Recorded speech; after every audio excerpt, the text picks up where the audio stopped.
Almost shifting. We got pizza. Moving boxes, or else Checkers beats us. Life is rough here in the depths of space. If shit set comes a knocking, we shoot them in the face. Gun cargo, gun cargo, gun cargo, gun cargo. Hail Cargonia, gun cargo, gun cargo, gun cargo.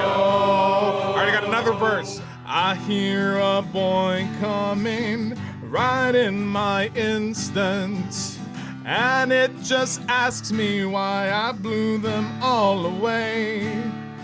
But I feel so great now with sovereign Cargonia. Every round we stand our ground. Gun cargo, gun cargo, gun cargo, gun cargo. Hail Cargonia, gun cargo. Gun cargo, gun cargo, gun cargo, gun cargo,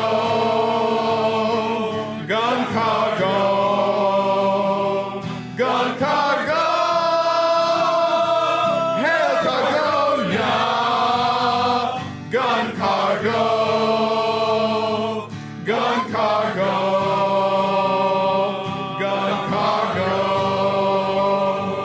Gun cargo, gun cargo, gun cargo, gun cargo. Get back to work.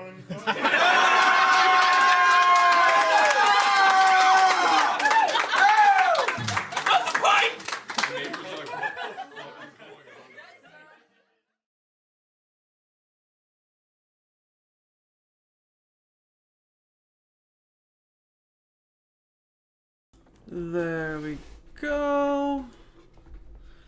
And let's get started with some music.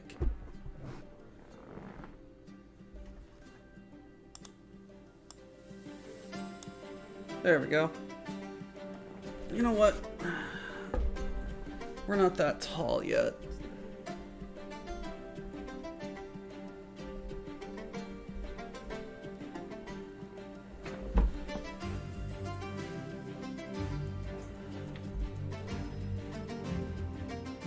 Okay, there we go. Hi everybody. Welcome to Monday with Doctor Who. Chat, listen up. I have a crazy day because like this food's Lego kits to build, then donate to local charities. Just donate Lego kits to hospitals, guys. Like children's hospitals. Donate like smaller kits to a local children's hospital. I'm sure there's plenty of kids there that are bored out of their mind. Donate Lego kits to schools or daycares or other or like a foster system, because half the fun of building with Lego is building it. I'm building these Lego kits because I want to build Lego kits. Like, good idea, Mo. But, like, hey, kids, here's for charity. I built a Lego thing. Oh, wow. A toy someone already played with. I don't know. So, like I said, and wow, my hands. Like I said a while ago, just kind of transitionary period for right now. So to fill the time, I am just going to be doing whatever. Well, yes, Legos are take-apartable, but you know, I think it's the unboxing and the initial putting together is half of the fun, you know. Anyway, yeah, just here, kids. Here's a variety set. Just build, you know. So I may do more games. I may do Lego. Mondays are now just Doctor Who Variety Hour. Just gonna do whatever. So, let's get started. Holy shit balls. This thing is massive. Holy cow. It's heavy, too. This thing is heavy. This is the Lego Notre-Dame set. Part of my personal favorite Lego set, the architecture series. Got started with the architecture series way back in 2010, 2011, when I acquired the Lego Roby House and Lego Falling Water, thus because of my love of Frank Lloyd Wright. As someone who was raised Catholic and is now just trying to be a good person, hey, what's going on, Night Owl? Not that faith or anything has to do with this. Notre-Dame, those are Star Wands, and that's hilarious. Notre-Dame has always just been an absolutely iconic landmark. The recent fire and reconstruction efforts are... It just pains my soul that such an iconic and deeply spiritually significant landmark was damaged in such a way, and I hope that the reconstruction efforts go well.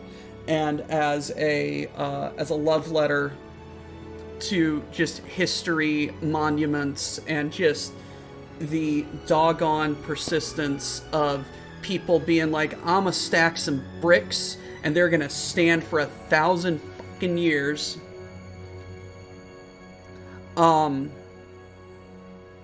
This is just a love letter to people building and being like, that is something that I did. I recall I recall the fire was started because they were doing some maintenance and renovation, and there was some wood scrap or something on a rafter that caught fire. And it just, as someone who loves history and architecture and sees buildings as art, it pained my soul. So let's talk about this set a little bit. Building set.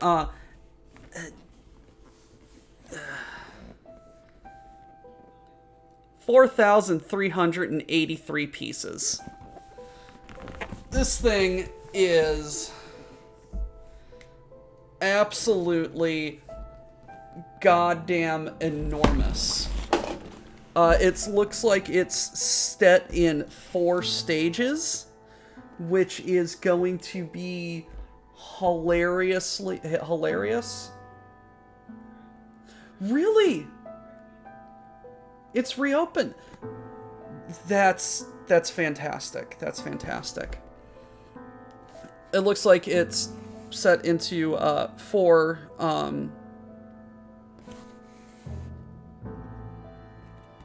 sections, well, five, which is going to be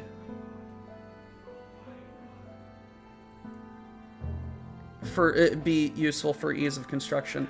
But it looks like it's going to be 13 inches tall and 16 inches wide in freedom units. For the rest of us, or for the rest of the world who has a brain, that's 33 centimeters by 41 centimeters. It has nothing about the width, so I am, from this image, guessing about 8 inches or roughly 20-ish centimeters wide. Christ on a cracker, this thing is ginormous.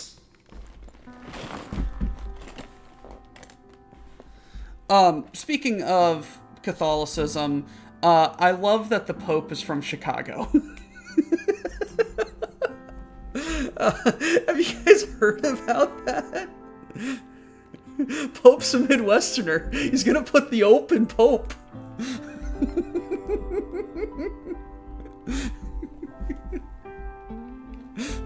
Pope's a Midwesterner. Penance is now 10. Oh, sorries.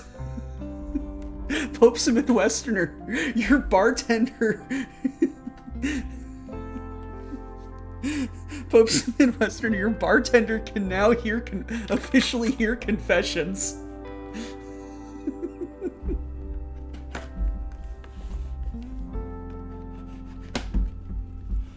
Pope's a Midwesterner. He's gonna name the Cardinals the Pheasants.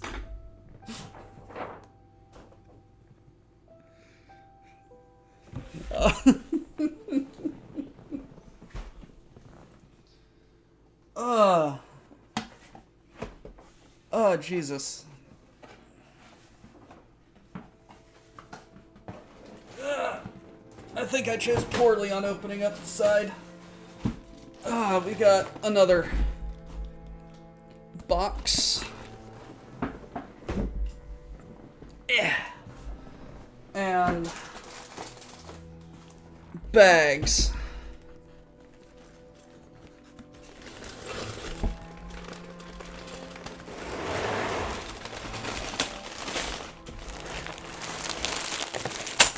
Yeah, let's. I'm. Time will tell. Time will tell. Now I just gotta find bag one.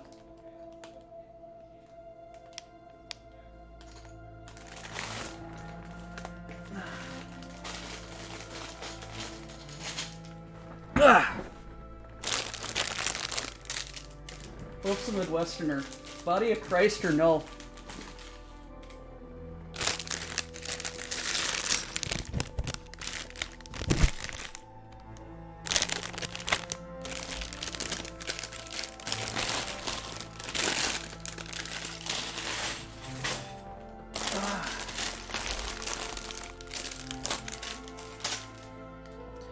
You know, they couldn't just like put half of the bags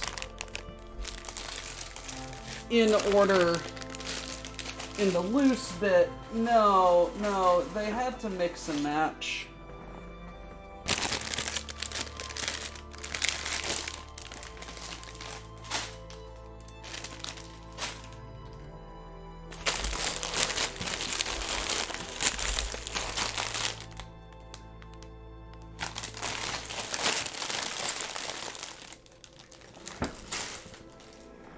They had to mix and match.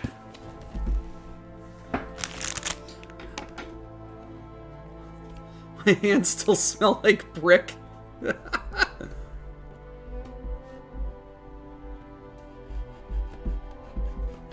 Yeah, that's a recent thing in Lego.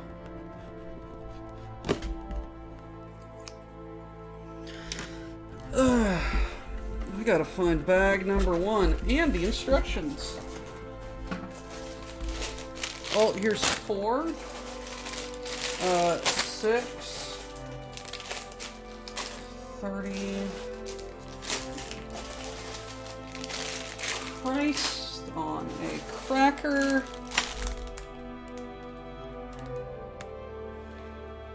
Just open them all up and dump them in a pan. Yep.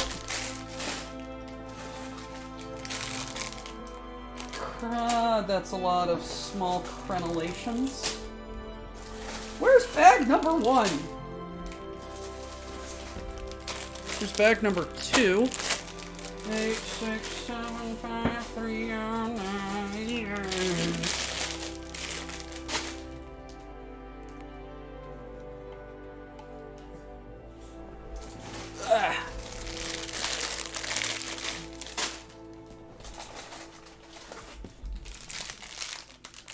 I think there's, 35 bags in this mofo? Oh, here's number 1. So yeah, Oops is reset. So we are on a fresh counter. I believe we ended at Oops number 90 with the Artemis.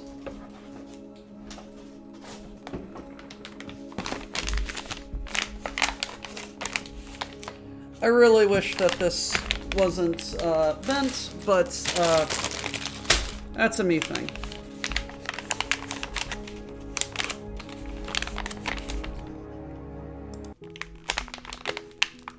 I have it on classical.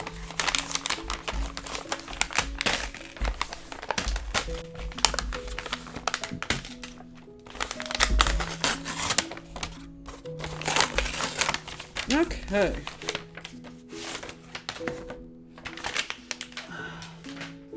Talk about a book. Talk about a book.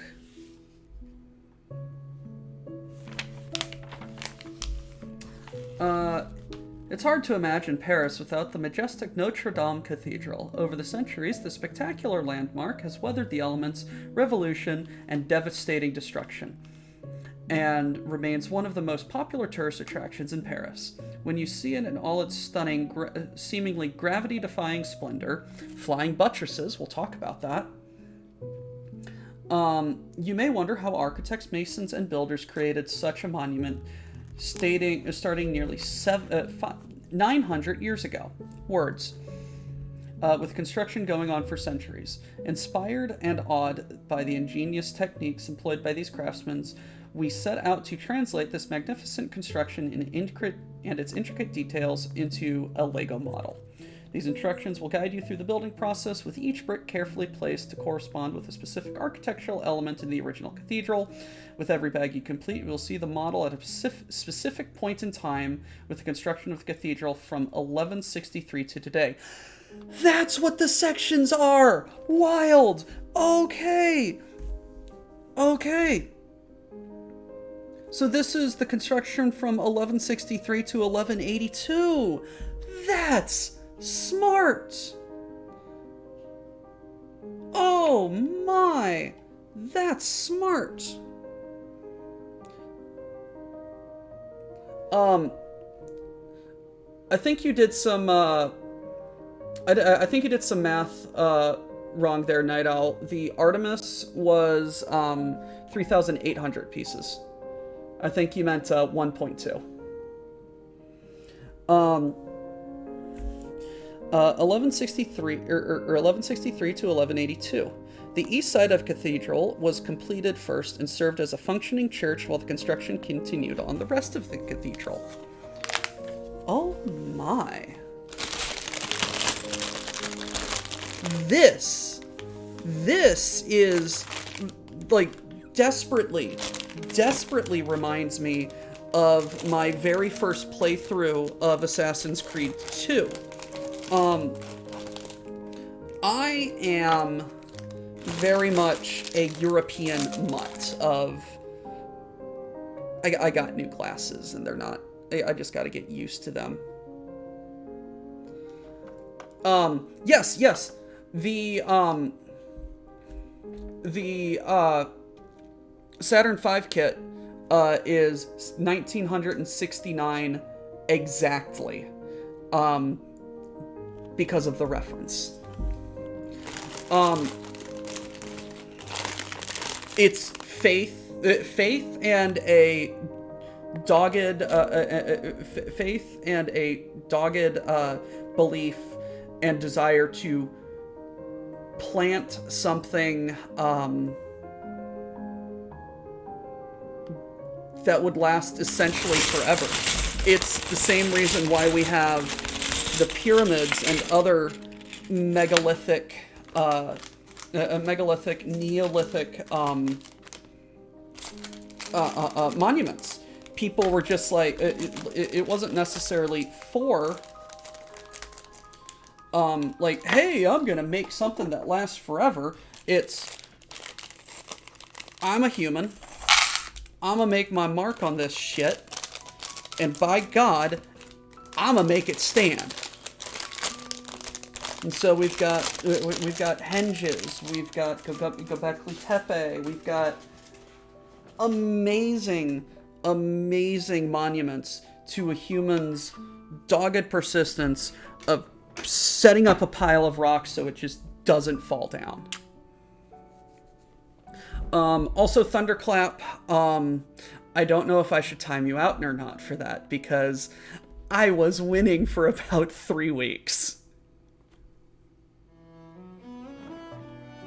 And the fact that when those rocks fell down, we immediately were just like, well, we're gonna put them right back up, is just an amazing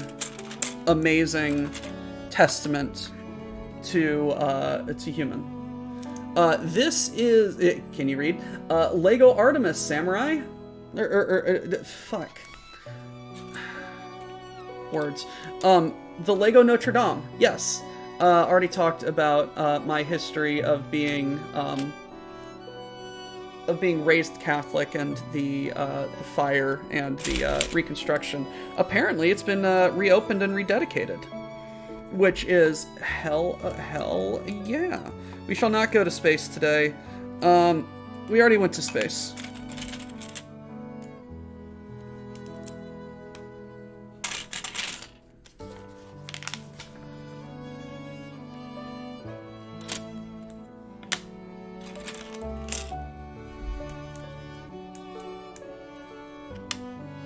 Hey, don't spoil anything. Let me figure out how much I'm going to hate this by myself, you know?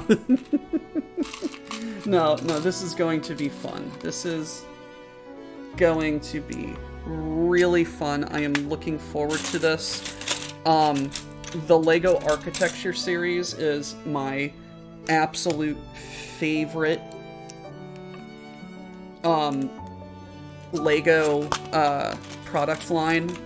I absolutely love the model building process and the absolute ingenuity with how they translate real art to Lego.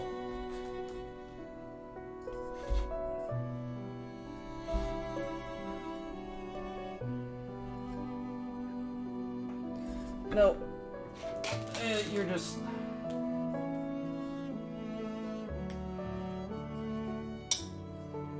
Just too much light. Too much light. Also, my dad is going in for surgery today, so I just kind of need a distraction. Nothing bad. He just has a, he's got a lump that they need to remove from...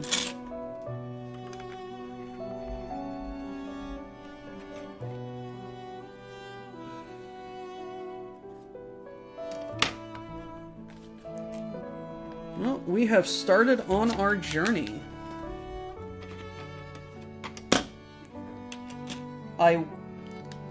desperately want to know where this is going to take us.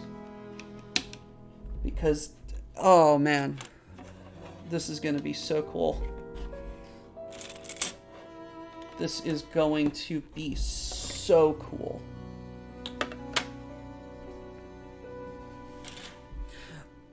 One thing that I want to do is I found plans that someone drew up for Lego mechs. One of them, I swear to God, I think I saw a Mad Cat, and I know someone built a king crab. If I can acquire those bricks, I'm going to make those sets. Or if some enterprising shit poster sends them to me, I will also build them. Not saying that you guys need to send me shit. Like, I am perfectly adequate of making bad decisions on my own.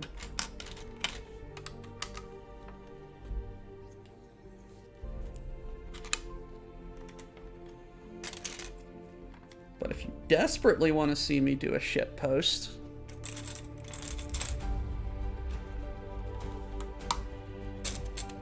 well, I will take donations.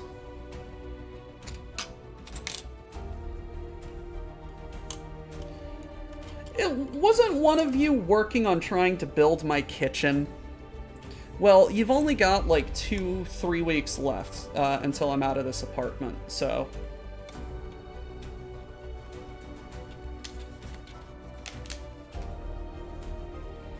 Mo, you helped me with the shitpost. That entire episode was a shitpost, and I can't believe that it turned out as well as it did.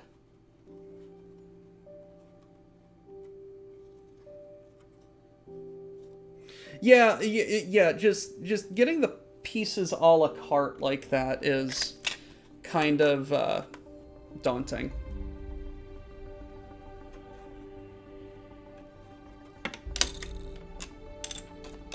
And expensive.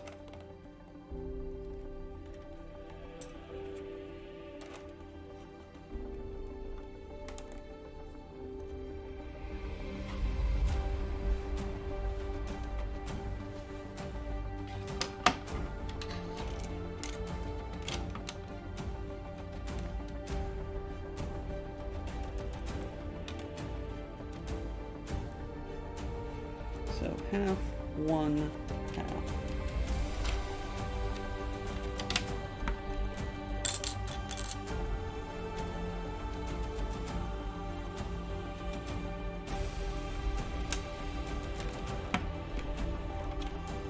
So I think it would be cool to build that king crab mech because, and set it up next to my my Connects Timberwolf.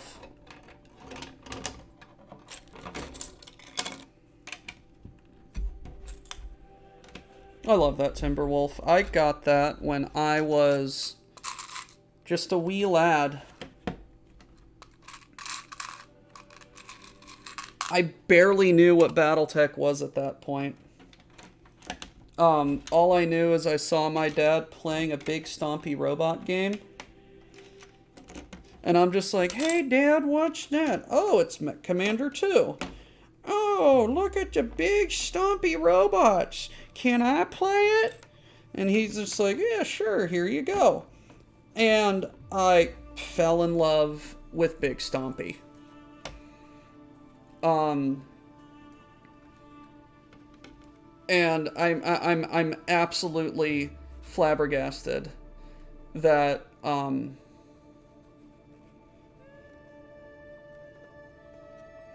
I think I have the links for it.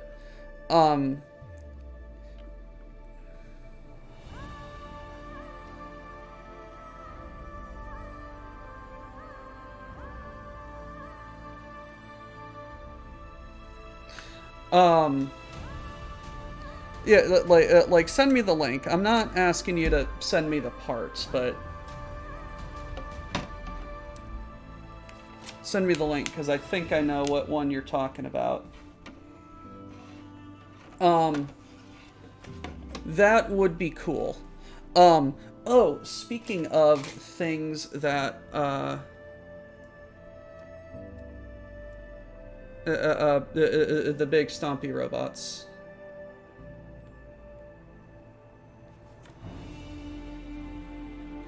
Oh god.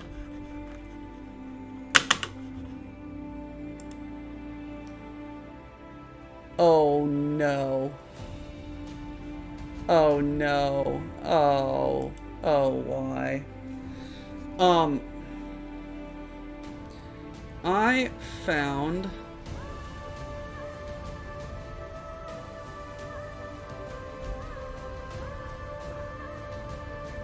this thing. I found that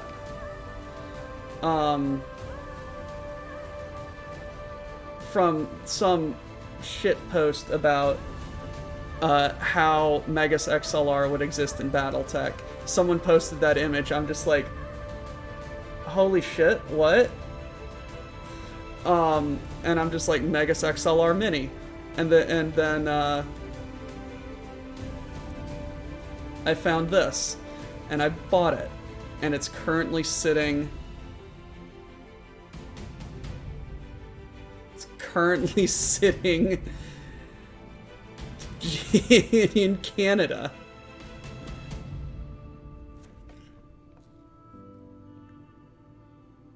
Currently sitting in Canada.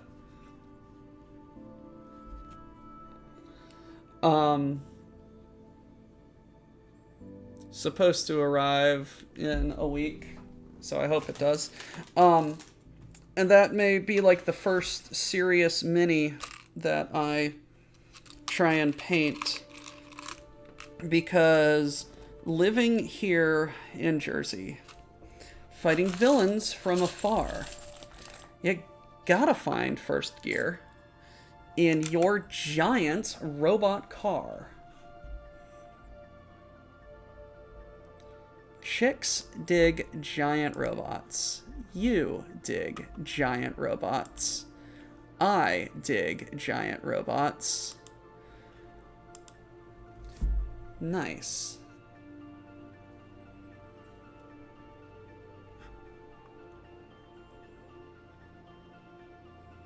Yes, that is the catapult. He's got a loader bot. Yes, yes, yes. This is the king crab that I was looking at. He's got a... Yes, yes, the Uziel, the Ryokan. Oh, God. Oh, God, he has the runner. He has the outrunner, too, from Borderlands. Oh, God. And you can just order whatever parts and colors you want on that, because that's technically, like, skins. Oh. Oh, yeah. Oh, there are plans to be had, guys.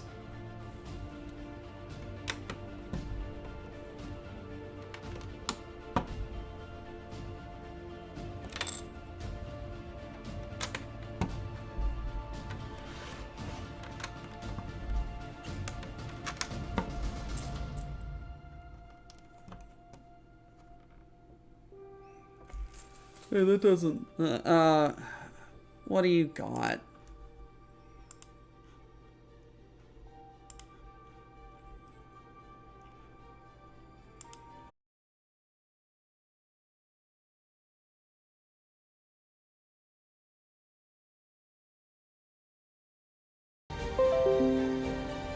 And we're back.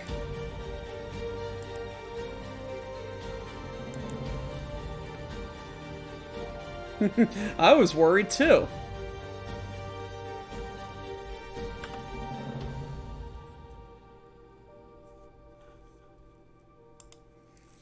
Alright.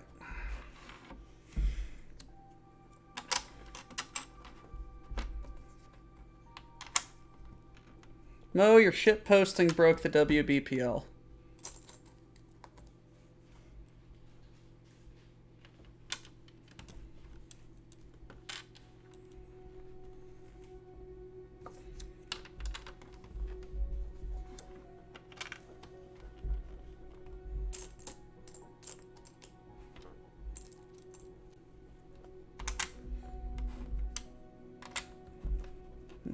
light green jumper.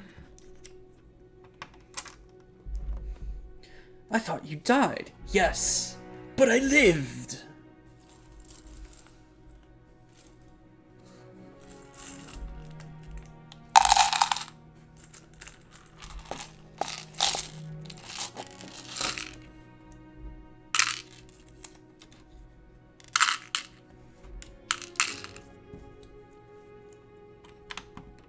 Unfortunately, news of my death was greatly exaggerated.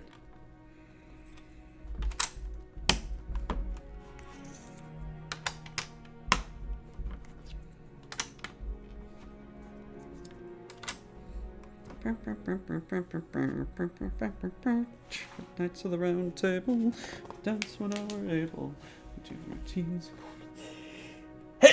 Do routines and chorus scenes and footwork impeccable.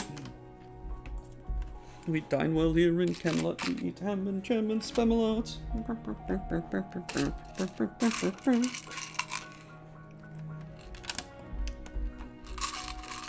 Don't ask me why. Mostly because saw Monty Python's 50th anniversary with my dad in a movie theater. First time he's seen Monty Python in a movie theater.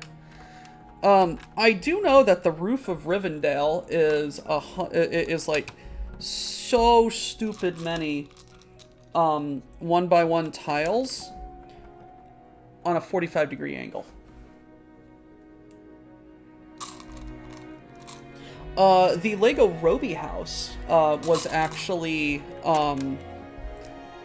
like a whole bunch of 1x2 flat pieces. That was tedious. Especially because my dumbass decided to make sure all of the Legos all of the Lego logos were lined up, going the same direction.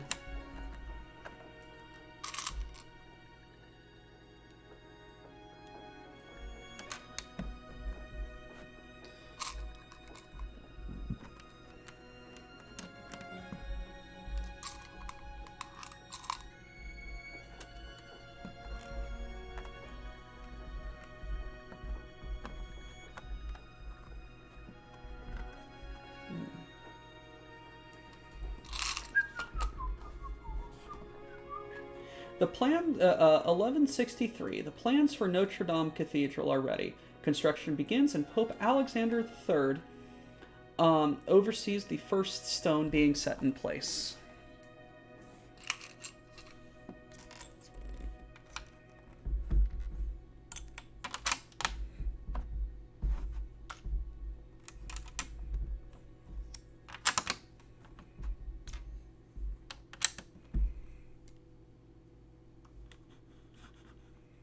We need,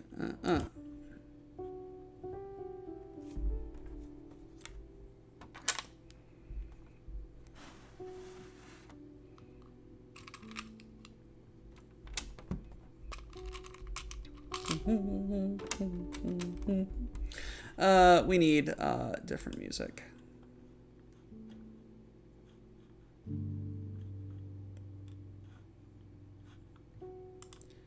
Going jazz.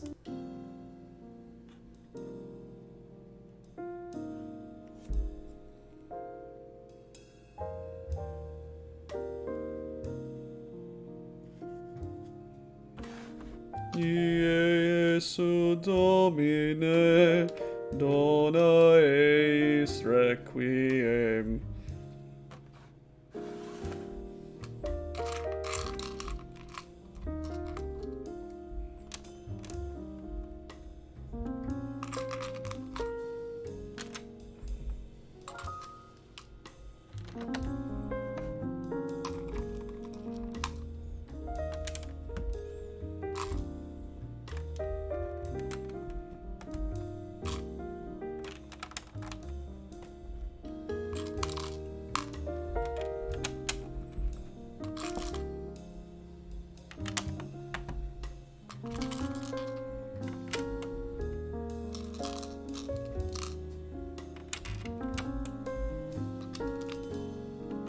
I was talking earlier about a very funny architectural word, flying buttresses.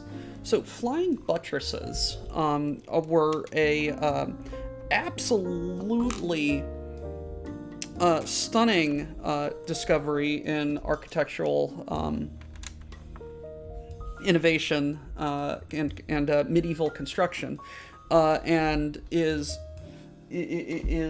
one of the reasons why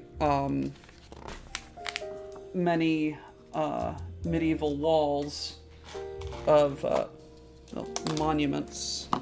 You know what? I am going to start a separate dump for this. Have like those little swoopy doos on the sides, like a second kind of like an arm sticking out of the side of the building. That's what these tubes on the side here represent, and these towers.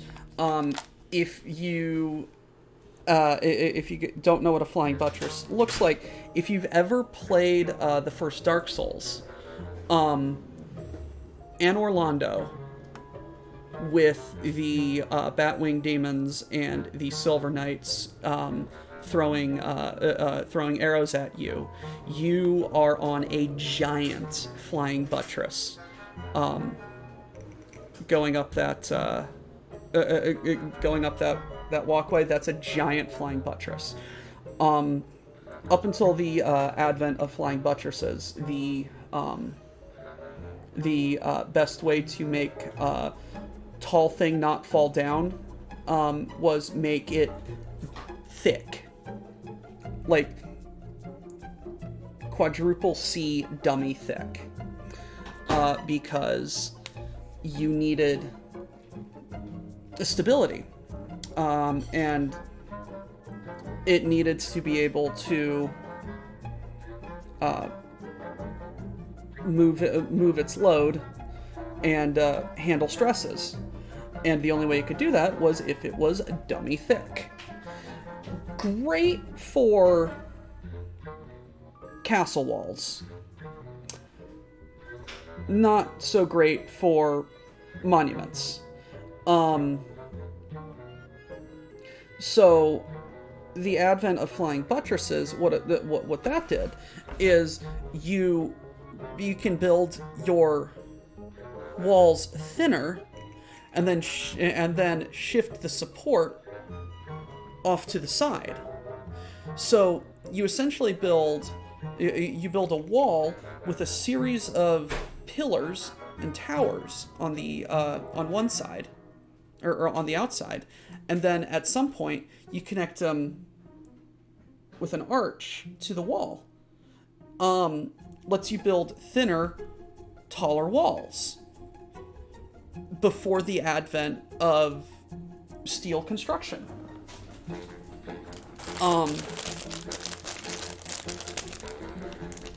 Guys, like, when people say, like, oh no, ancient people weren't smart, they don't have all this modern equipment that we use, bullshit.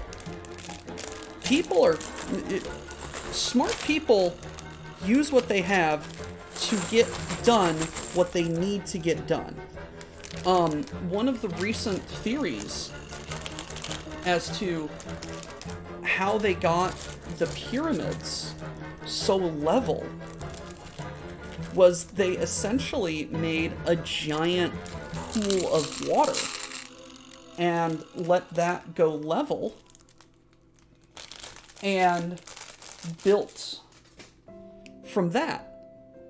Like, oh yeah, you don't need a laser sight or a spirit level. No, just let the water sit still. Fascinatingly smart.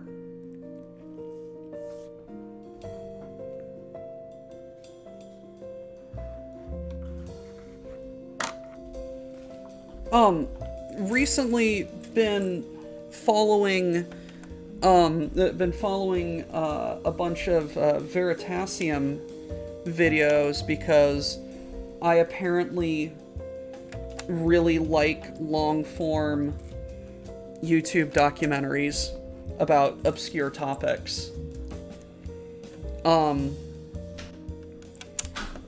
And he's talking about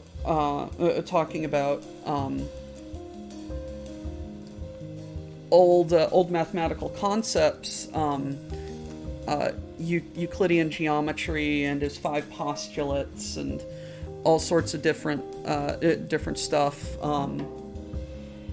and it talking about all of these ancient mathematicians. In one of his things, how Newton absolutely revolutionized how we calculate pi, and until then it was done by inscribing a circle on the inside with bigger and bigger n-gons, and then putting the circle in a bigger and bigger n-gon, and one very famous French mathematician calculated pi, or an upper and lower bound of pi, using this with a circle with n-gons of with like 4 billion sides, and he got pi to about 30 decimal places. Much way too precise for like real math. Like, you can calculate the radius of the observable universe with to a surprising degree of accuracy by just using pi equals 3.1415 or 159. Like, that's all you need to calculate visible the visible universe, observable universe,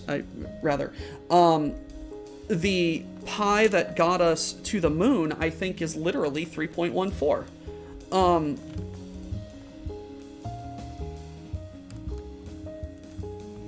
And then Newton came along and was just like, but what if the binomial theorem? And just absolutely blasted wide open pi exactly.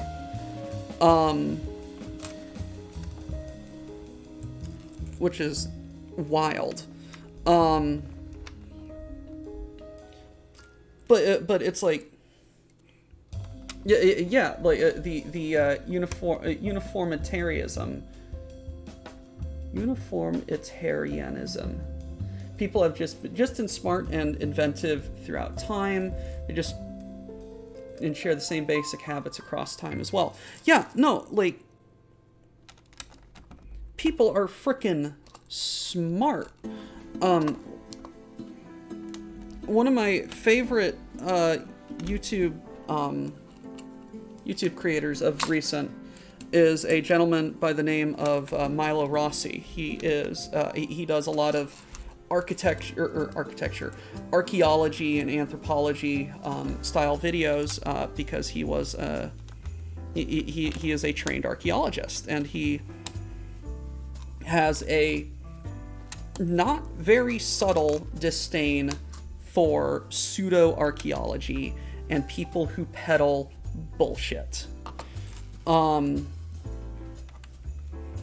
And one of the things he keeps talking about with, like, ancient peoples and their monuments is, like, you don't have to peddle bullshit to just be amazed at the fact that they did it. There's the proof. You don't need a conspiracy because, like, there's the physical proof that they did it. And just because you don't know how they could have done it without modern technology doesn't dismiss the fact that they did it. Oh yeah, Milo Rossi even did a series just taking the absolute piss out of Ancient Apocalypse. Like just absolutely destroyed it, episode by episode. And he's even doing season 2, much to his the detriment of his mental health, or so he says. But he fighting pseudo-archaeology and conspiracy theory bullshit because it's like the real conspiracy, I think, is that anti-intellectualism is actively being promoted. He did some talks at University of Maine and Connecticut, I believe, that are on his channel, where he encourages archaeology students who haven't really declared a focus or aren't necessarily going for doctorates to become generalists and act as a middle person translating the, quite honestly, super wordy and terse and just overly unapproachable archaeology papers and translate them into simple words and disseminate those amongst lay people, because one of the things that he comes away with is that all of this is just showing that people want to know about archaeology. And it's just unfortunate that the only way that they can know about archaeology is if they have a degree, and then they just get peddled some really simple bullshit from some crackpot on the internet, and it's like, oh, that makes sense, when the truth is absolutely fascinating.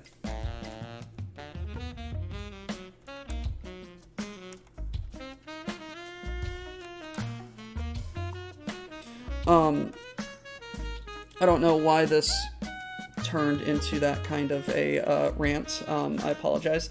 Anyway, where I was going with this is one of his recent episodes is on the mound complex in Ohio, Newark. We do need more public-facing experts. I have a distaste for people who complain about the ivory tower of academia. That's essentially what Milo Rossi is talking about as well. It's just like, if the general public believe that academia is terse and unapproachable and setting itself in an ivory tower, then even if you claim, no, it's not, like, here, we want to share this with you, they're not going to approach, because they have that preconceived notion that academia doesn't want you to engage with it unless you are one of them. But no, he's talking about a mound complex in I think Newark, Ohio, that is just absolutely fascinating. And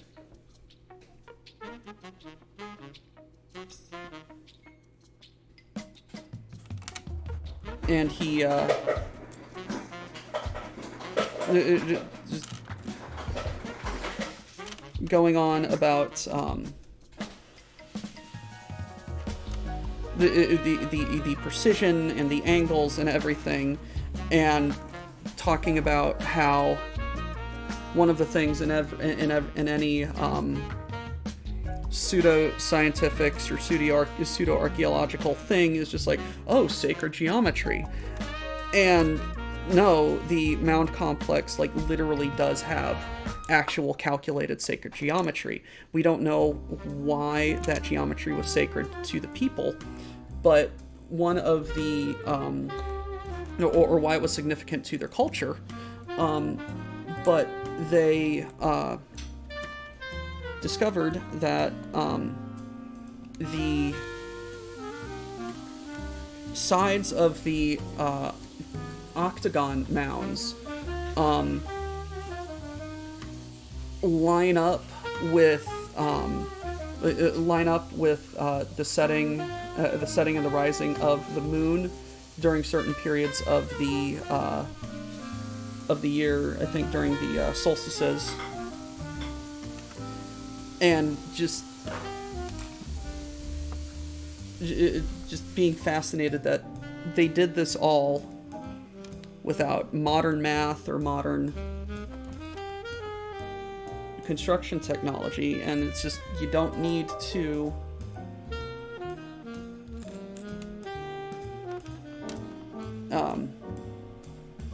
wonder how they did it, because, well, they did. Well, I think wondering how they did it is half of the fun. But it's just coming back to flying buttresses. People are clever. People are clever, and they're just going to remain clever, and they have always been clever. The construction of the introduction of flying buttresses like absolutely revolutionized medieval construction, and is the reason it is honestly like probably one of the reasons why we have modern architecture. You know, I'm sure there are a few examples of modern constructions using buttresses.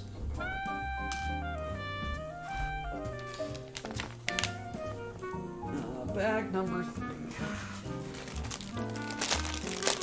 Excuse me for my rants, but I like interesting things.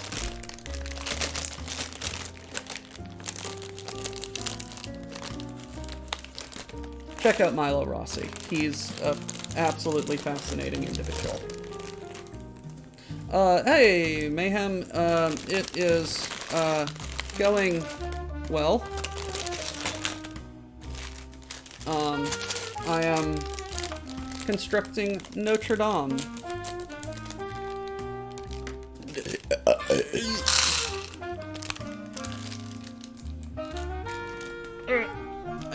I'm stuck.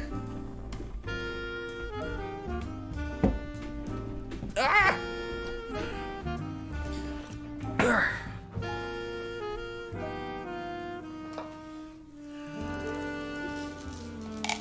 I know, right? Thank God they number the bags now. I'm gonna grab a beer.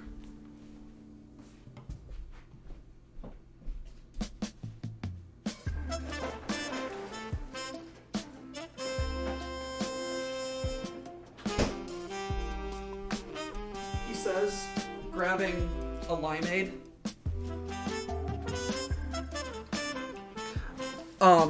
Look, it's alcohol. No, my work, my work went through a beer reset, and my boss is just like, hey, we can't get credit for this, so hey, you want some beer?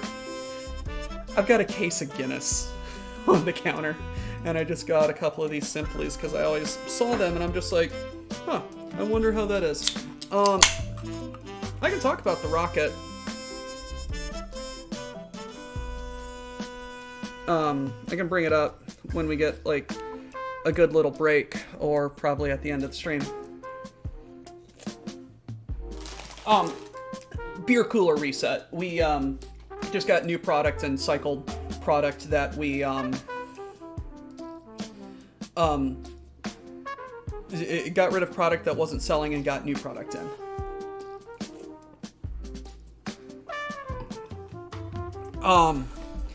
Yes. The botanical series, in an effort to be eco-friendly, has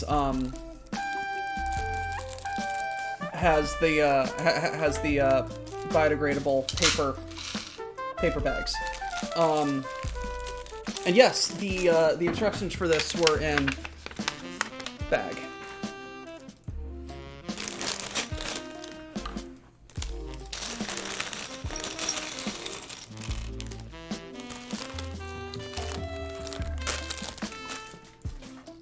Okay. So we got some doors. So, okay, so it goes like that, goes like that, and that, and I need that.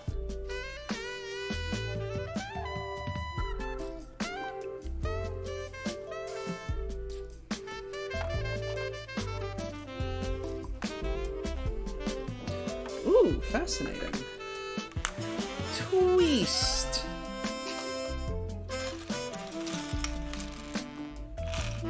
Oh yeah, I'm digging this vibe.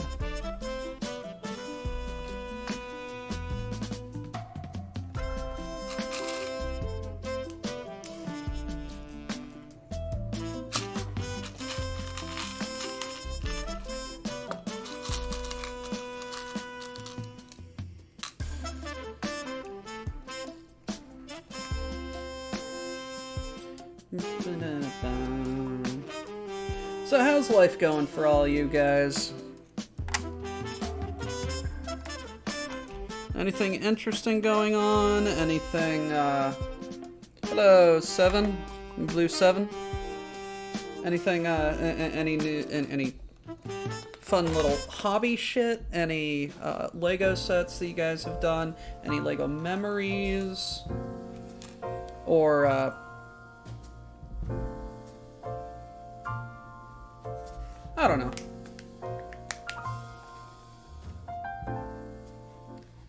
Nice. So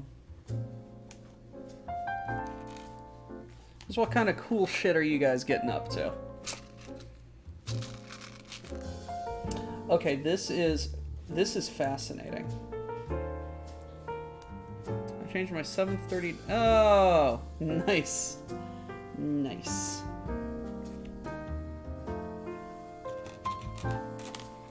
Good job on being an uncle, man. I snapped a large Kobe off Amazon. Cracked it. Kubel wagon. Nice.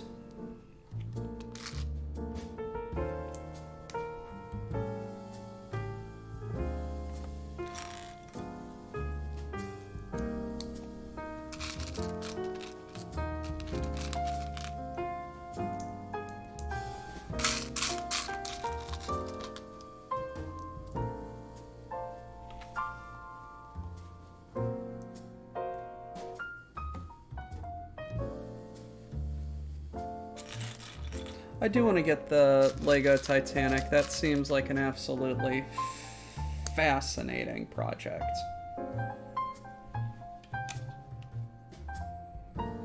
Making the custom wrestlers for Rumble Slam. Okay.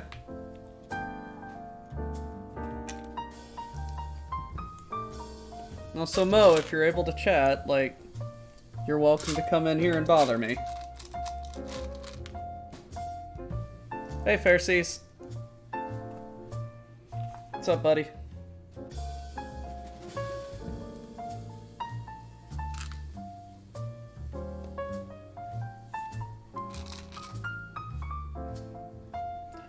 The Orient Express looks fascinating.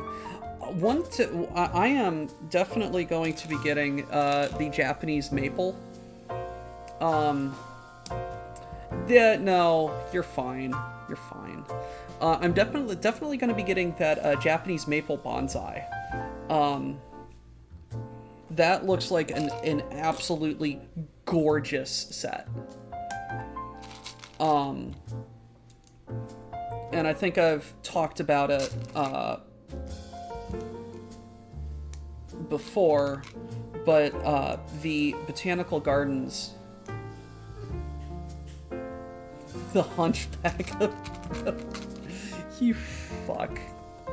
I think I've talked about it before, but my oh, that's an amazing way to do that. Oh, that is clever. That's how they got the arch with the hinges. Oh, fascinating.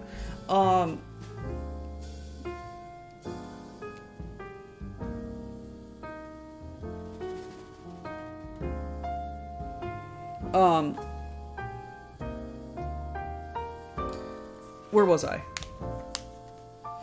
Yes, my the botanical gardens in my city have a Japanese garden, and every Labor Day we have the Japanese festival.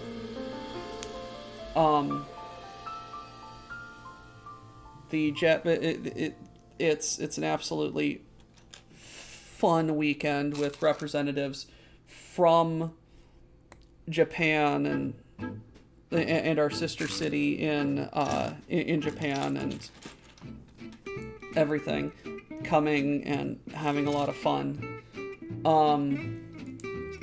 And in our Japanese garden,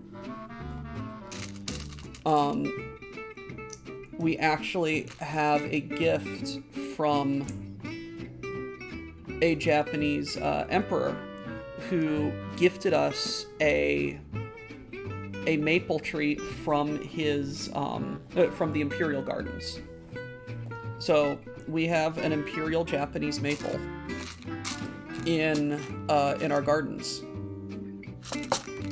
and it's an absolutely stunning tree.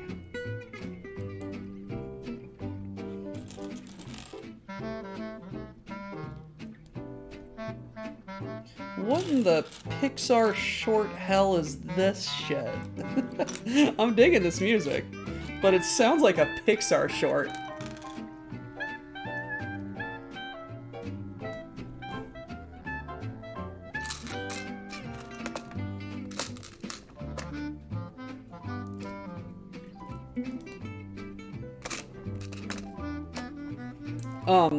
Every Labor Day we do we have our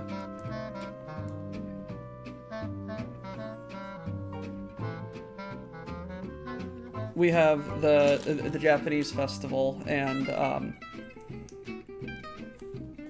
one of the things that we do is we have an omikoshi, a portable Shinto shrine, and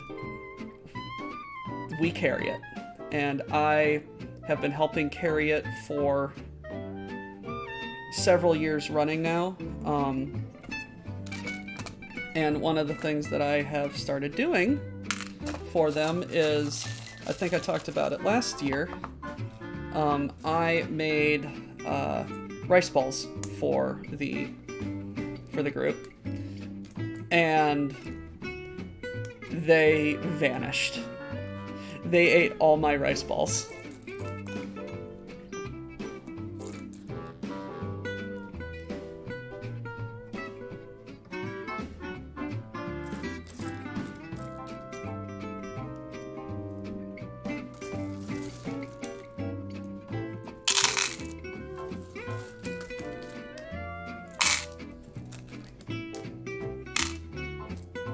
Yeah, it's just been forever. Yes, my happy tree friends.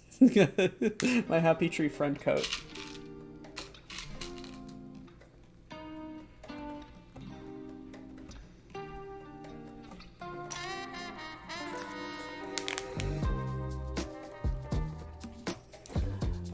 In 1163, elements of the floor plan are determined by a series of circles created with the help of ropes of different lengths attached to a stake at the center of the cathedral. Ooh. Yes. Yes. Brock's Jelly Donuts.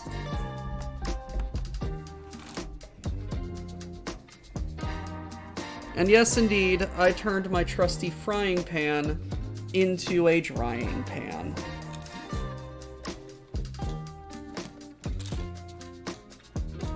I got a jumper.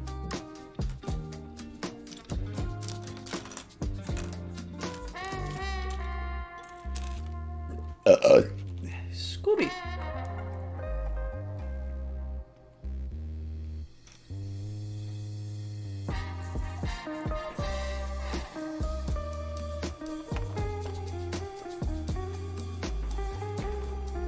I love that this is building. This isn't anchored on many studs. Like, they just attach the studs where they need, and then they flexed it out on top of tile. That's just fascinating construction.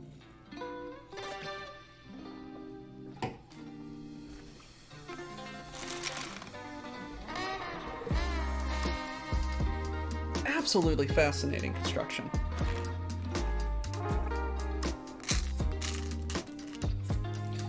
How does this go? Like that.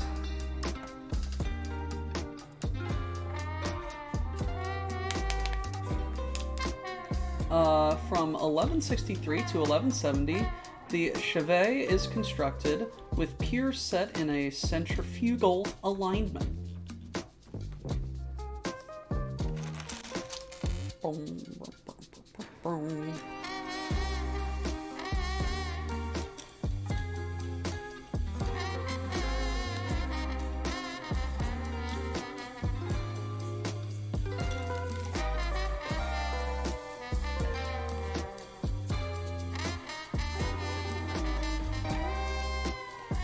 Yes. What is it, Pharisees?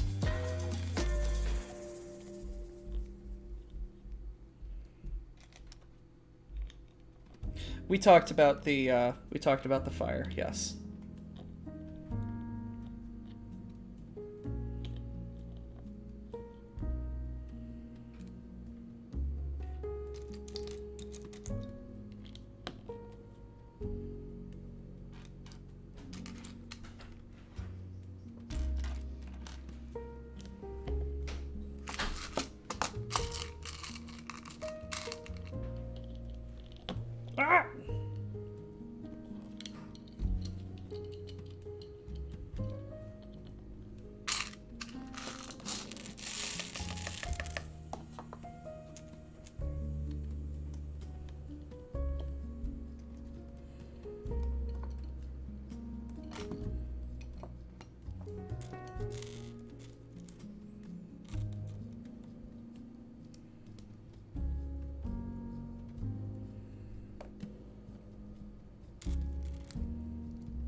Oh, I completely forgot about this. But also example of flying buttresses in a video game. Forgot about this one. If anyone's played Dark Souls 3, the Cathedral of the Deep, when you are, you got to take like the back entrance to get in there. You're climbing the buttresses.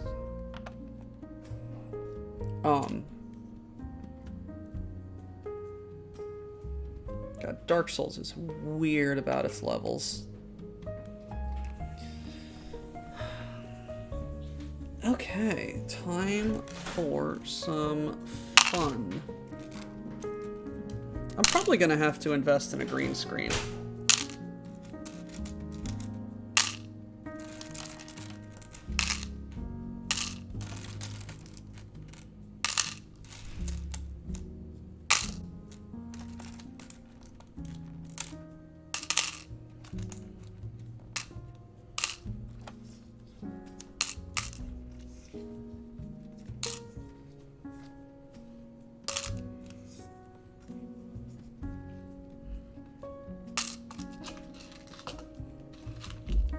Okay.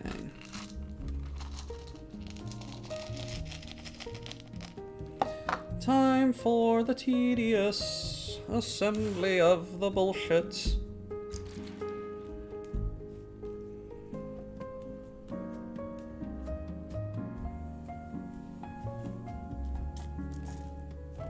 Ah! Ooh, I have never seen a black opaque, a black transparent 1x1 stud like that. Ooh, that's fun.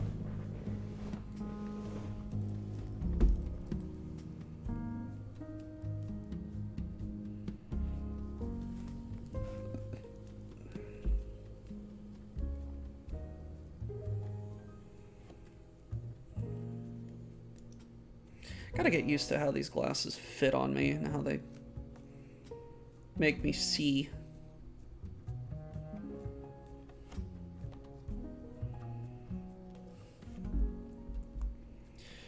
God, why do glasses, like, have to be such a pain in the fucking ass? And I know the answer, and this is an actual conspiracy theory that has weight and merit because it's fucking true, and that's Luxor owns all of the fucking glasses companies, and they can set whatever fucking prices they want, even though it's... Oops. Like, not really pseudo, but like medically necessary to like fucking have glasses to see. Like, Jesus Christ. Like, I spent fucking $600 on my glasses and sunglasses after my medical insurance. Like, Mo, like, I understand that you make your money this way, but it's just like, glasses should not cost this much. Glasses should not cost like frickin' $400, $500 like that.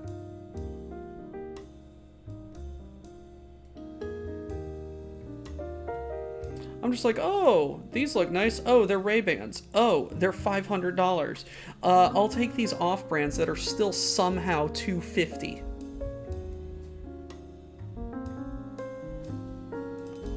Like, I might just have to go to the glasses shop to get my prescription and then just start fucking shopping online. I might have to start doing that.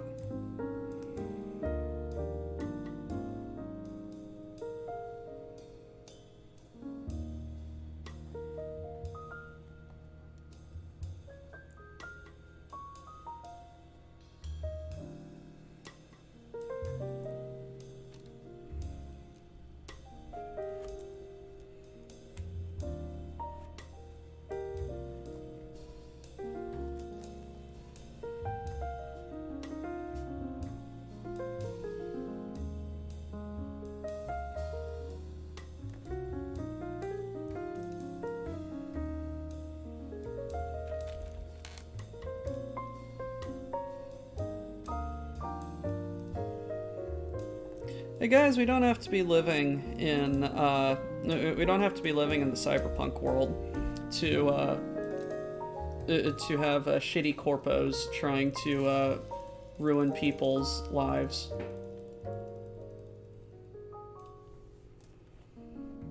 Because they're already doing it. Frickin' pharma bros. Like, my brother legitimately needs an EpiPen. Like, he is so allergic to bananas, he smells one, he goes into anaphylaxis. And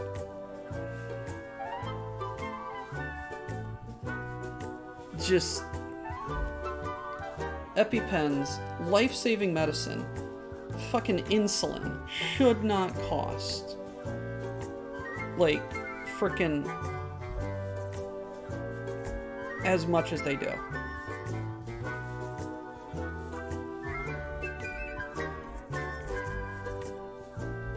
This is Epidemic Sound's Jazz. It's the non-essential by the Fly Guy 5.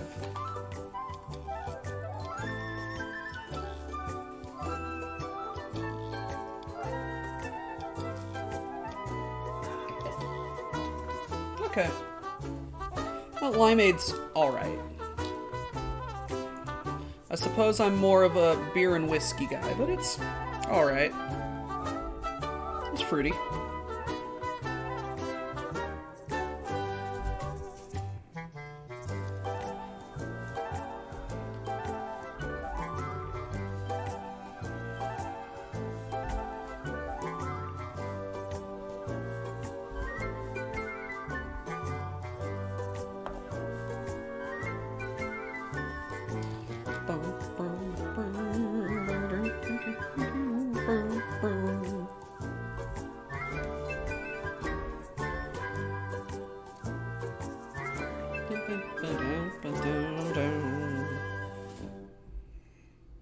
Keeping an eye on the time. Do you have the time to listen to me whine about nothing and everything I'll have once? I am one of those melodramatic fools. Have you tried the Simply brand of spiked ciders? No, I haven't. This is, quite frankly, the first Simply that I have ever drank. And honestly, because I got it for free. Meh.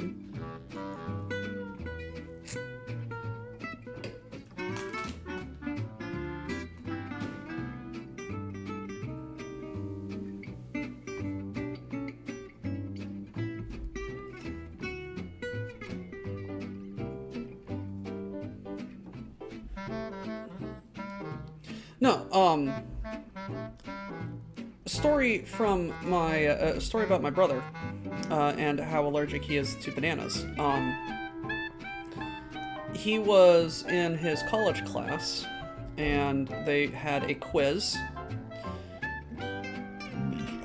and one of the people next to him decided, you know what, it's going to be a really good idea to have a snack during this test. What snack did he bring but a banana? So he's like sitting right next to my brother, who doesn't want to talk because like it's a test, and doesn't want to like draw attention to himself because like it's a test and he doesn't want to get anyone in trouble. He just wants to get out of there.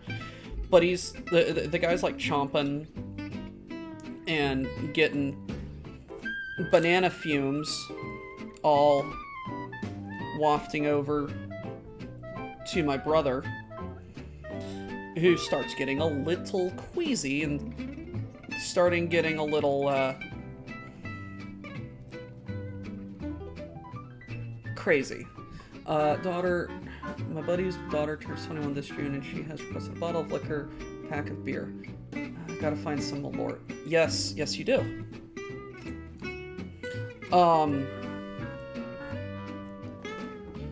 But so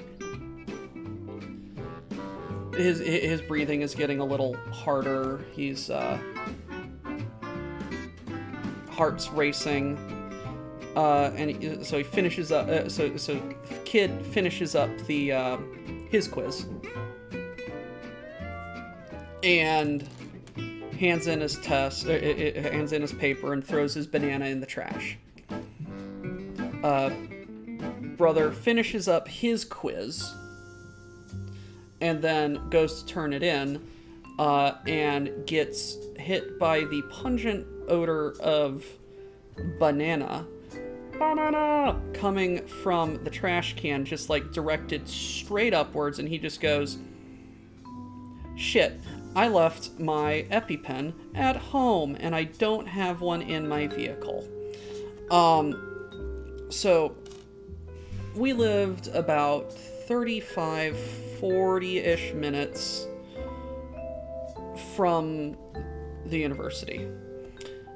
And he's just like, all right, I'm just going to go home and I'm going to take it there and it'll be fine. It's going to be fine. He gets to the town about halfway and he's just like, it's a real hard struggle to breathe. This was a bad idea. I should have stayed there and called an ambulance or my parents. needless to say, he got home in about 25 minutes. Ran into the house. Mom was just like, "Hey, what's wrong?" Sees that he's ghost white. He rips off his pants because he doesn't want to get the EpiPen needle through his jeans. Rips off his pants in the kitchen, jabs himself with the EpiPen, and is just like, "All right, Mom, I gotta go to the hospital."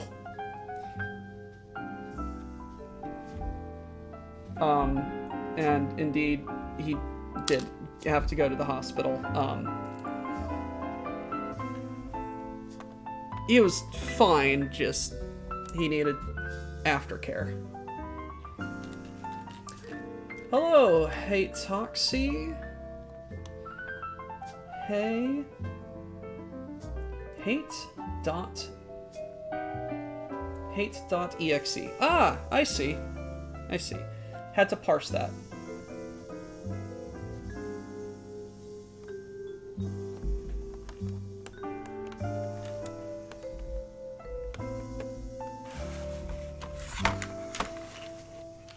Let's get the building in the shot.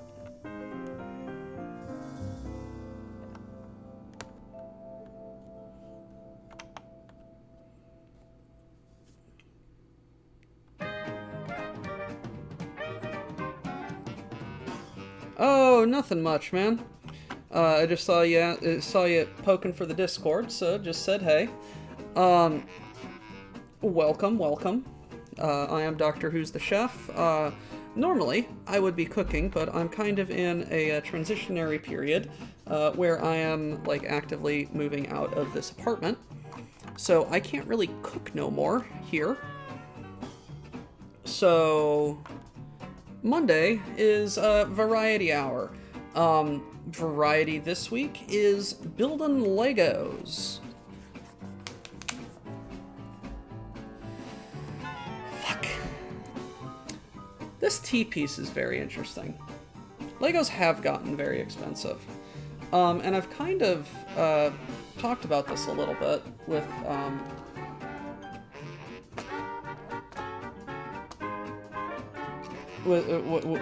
some people, but it's like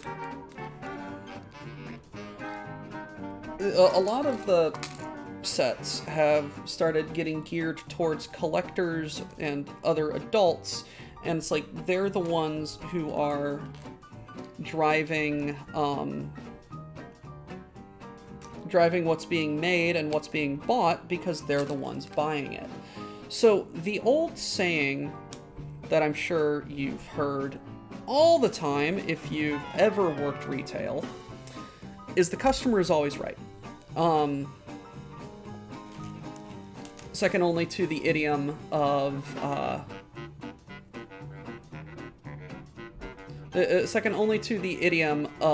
blood is thicker than water. I will get to that second one, but the customer is always right is not the entirety of that quote. The customer is always right in matters of taste. That means if you want to buy the ugliest car, thank you, Ralphie. Yes, in matters of taste. If you want to buy that ugly car on the lot, and then you tell all of your friends, hey, this is a really great car, and they all of a sudden start buying that really ugly car, well, I guess the dealership now has to stock that really ugly car and start promoting it, and the manufacturer is just like, hey, this really ugly car is starting to get really popular. We're going, I guess, to make more of it. And then they start promoting it, and people are just like, hey, look at this car. And thus the PT Cruiser is born. I didn't know that was going to end with a dig at the PT Cruiser. But fashion, much the same.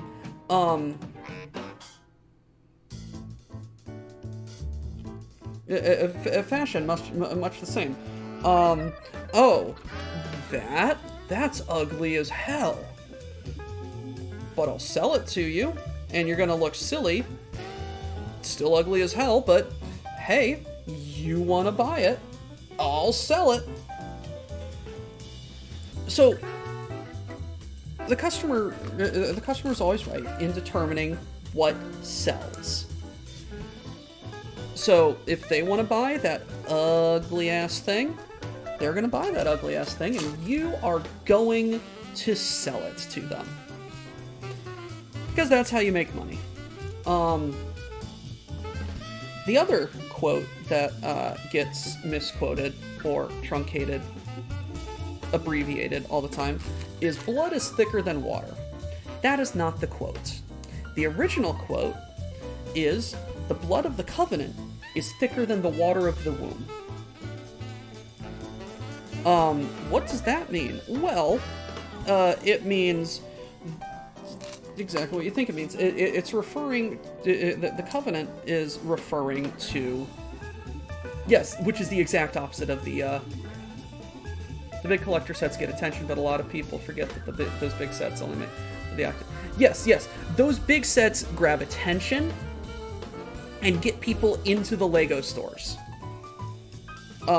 Which is what they've been designed to do, and the people who want them buy them. So it's just like the customer is a lot of us who now have more disposable income want to play with Lego, but don't want like stupid sets, you know? So they started making more complex and expert sets and landmark icons, you know, like it's really cool. Anyway, blood of the covenant. Again, church, raised Roman Catholic. The Last Supper. The Last Supper. They are keeping that. They are prepping him. Actually, Dad's nervous.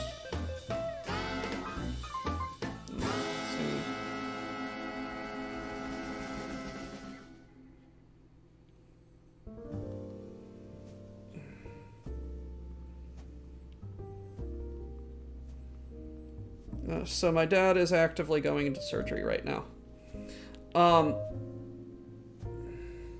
No, I know von Falkenstein, but this is the example that I came up with. So Last Supper. Take this bread, all of you, and eat of it. Take this bread and all of you and eat of it. This is my. No. It's the wine. Take this wine, all of you, and drink of it, for this is my blood, the blood of the new covenant, poured out for you and for all.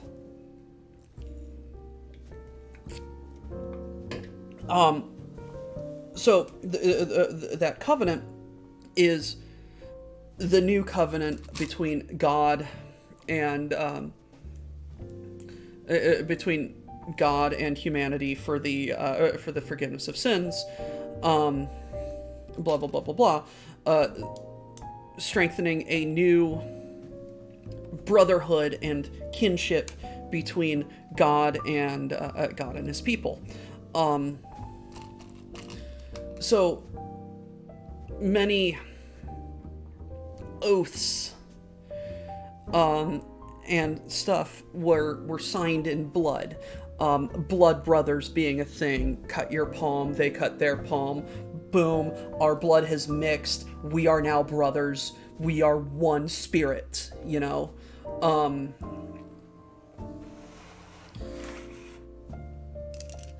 And that is more important than any familiar... Oh, look at how satisfying that arch fits in on those little nubbins. Oh, that is satisfying.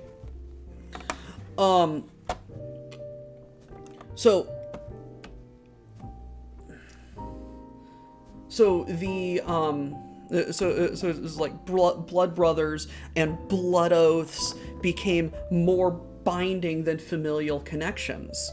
Like, because yes, you are born into you are born into your family, and you owe your family loyalty because of that, but this is something that you chose. You chose this, so you are going to honor this commitment, and because this is your sacred choice. You need to and stuff like that. So like we see it in the military as well. Battle buddies and everything. People who go on deployment together form bonds with their squad mates that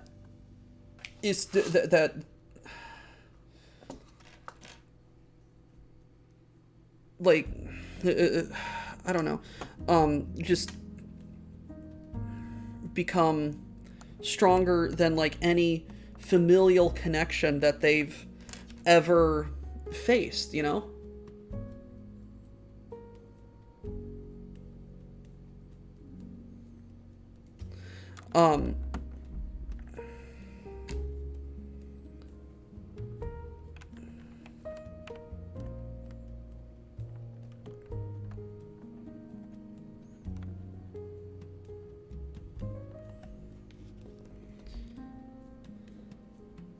Yes, yeah. You break a blood oath, you are condemned and ostracized. Because like swearing on the blood of the covenant, the blood of the oath is essentially forsaking your own blood.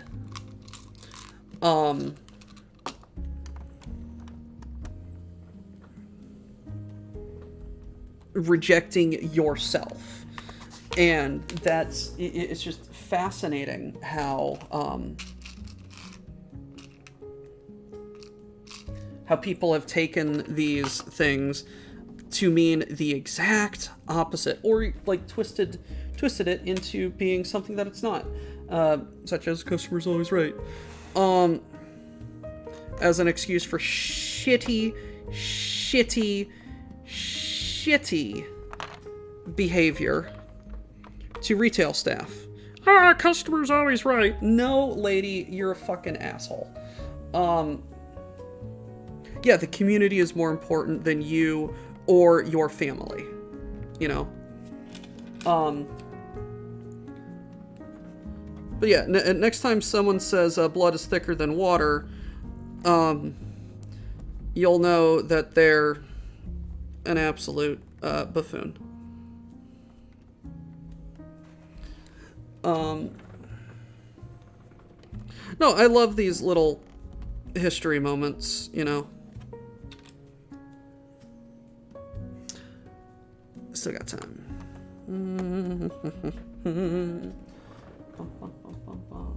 Just did. About 15 minutes till go time. Everybody, yeah, my dad's going in for his surgery in about 10 minutes. So, just thoughts and prayers for Doc's dad if you can.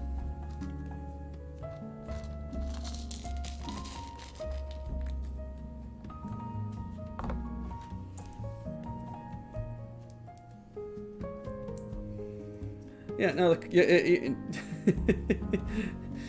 yeah, no, you're wrong, and I have the exact, I have the exact reason in this book about why you're wrong, but I didn't order that. Well, according to this, you did.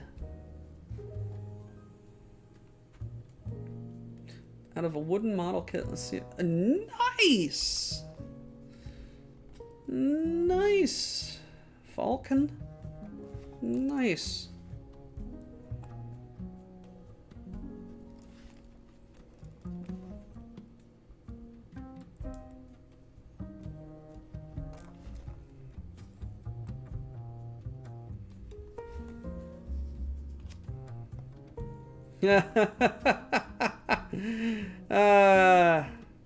Cat's being an ass.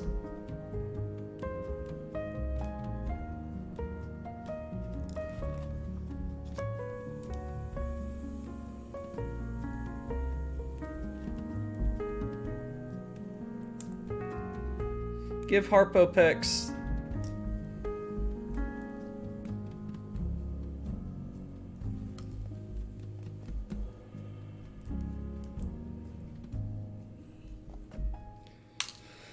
Okay, and these go right here.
Actually,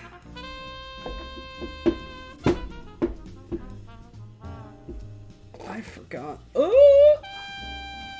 that this is actually like 2 different lengths of wood on there.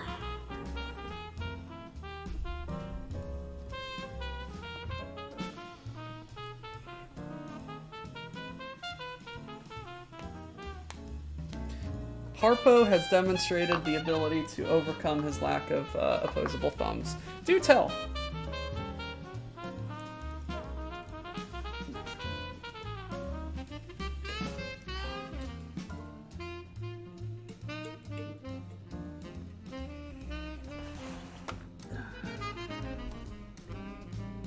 There we go.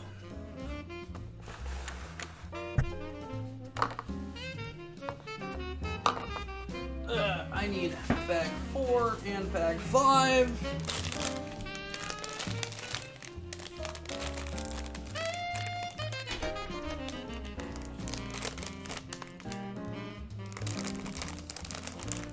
Yeah, cats are smart like that.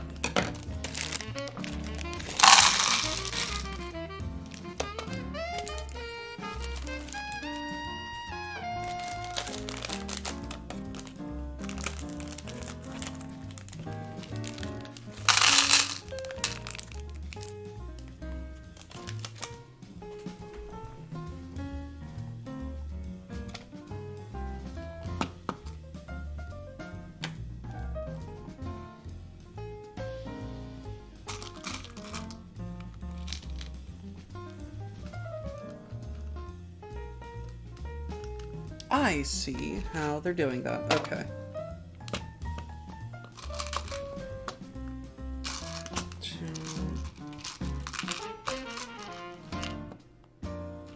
You know what? Just doing that. So I'm gonna put a plate on a jumper and grab a half brick. Lovely.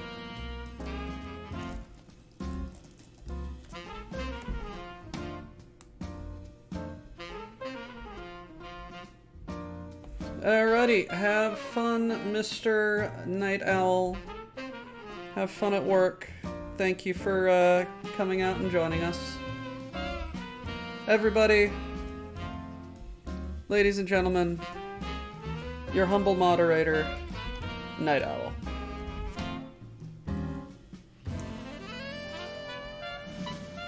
He keeps the chat alive.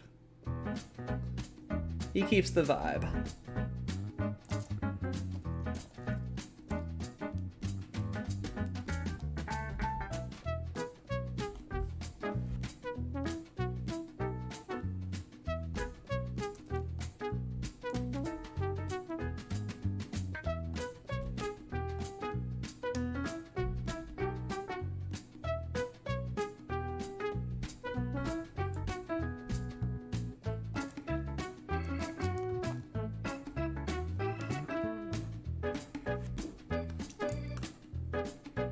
What's up, Ramshackle? I'm doing alright.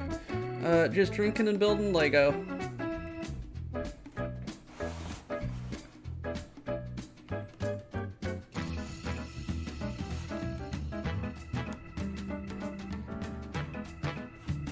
Talking about sayings that do not mean or what people think they mean or are quoted incorrectly, such as "the customer is always right" and "blood is thicker than water."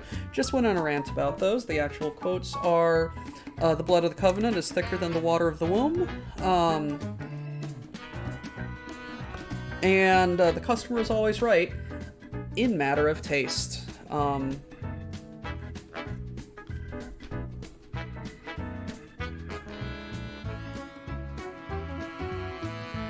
Meaning they're the people who decide what you sell.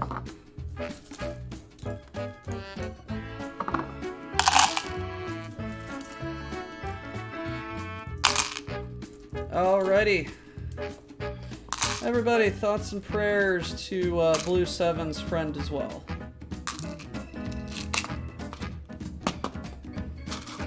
Alrighty, we are going to be playing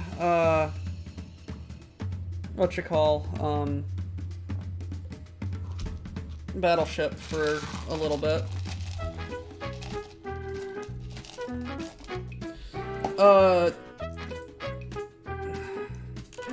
I don't necessarily want to give my dad's name out because my dad's name is my name. And as much as I love you guys, and I think you already know my name, from fuck-ups on stream before.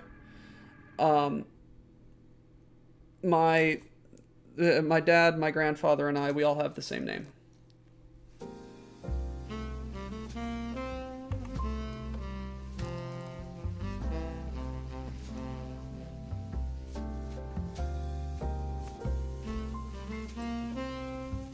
And as much as here I am, like, showing you my face and everything, and I think it's just me and the new girl, Jen, have face cams, and I'm comfortable with this.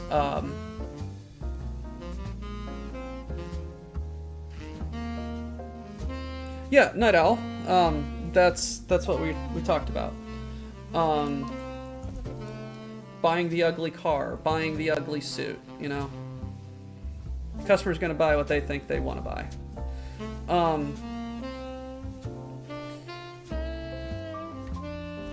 But yeah. Crow has the courtesy flush, courtesy flush. You know. But we I still like to keep my government name obscured, you know. Yeah, I'm Doctor Who's the Chef. Like, I'm Dr. Chef. And when I went down to visit Dux, I know Dux's government name. Dux, I think, knows my government name. Hell, he took me to church, and people don't know him as Dux, so I had to address them. I'm just like, oh yeah, I'm insert Dux's government name's friend, just coming down to visit.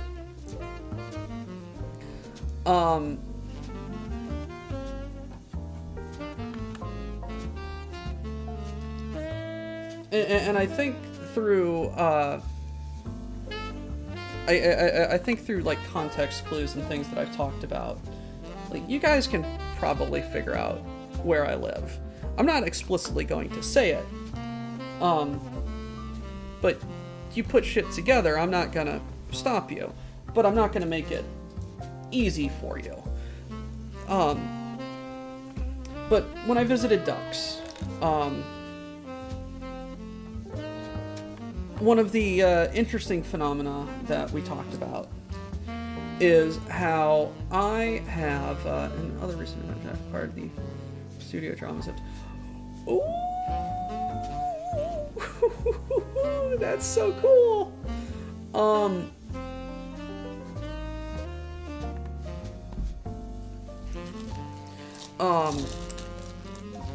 Where was I?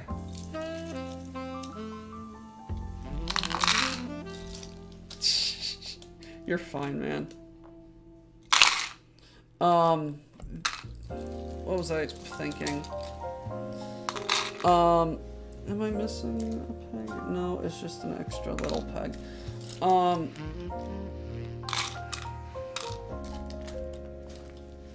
No, I talked about it with ducks down there. I did not.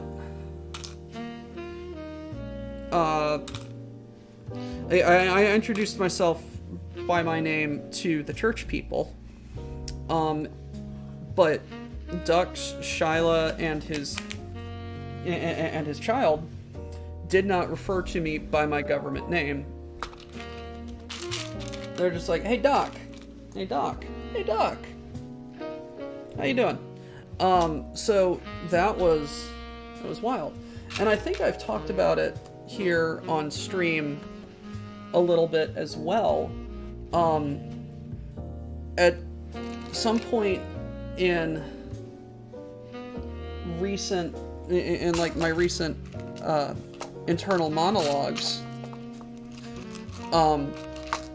because of how often I interact with the Legion and you guys, I've actually found myself pulling a Bruce Wayne, pulling a Batman. I've caught myself referring to myself as Doctor Who.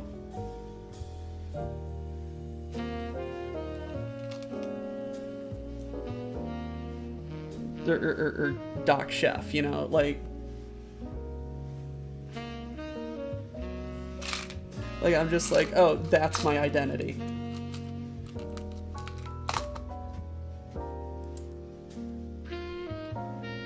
Because it's like, even ducks, like ducks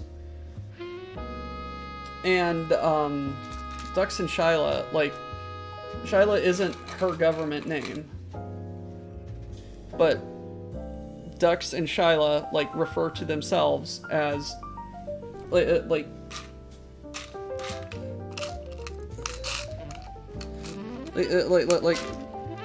instead of calling for duck, or for instead of calling a name, like Shyla's just like, "Hey Ducky." They refer to their son as Offspring, and he responds, which is hilarious.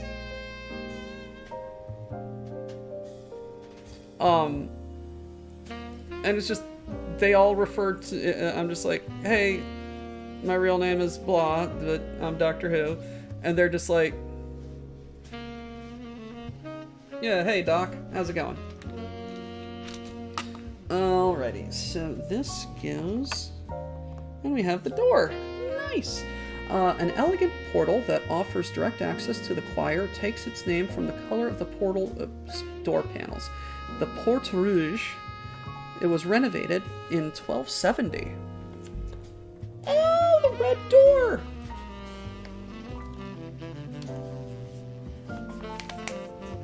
But yeah, it's like, I almost catch myself in real life interacting with people I'm meeting for the first time. They're just like, "Hey, and you are?" And I'm just like, I'm Dr. No, that's not my government name.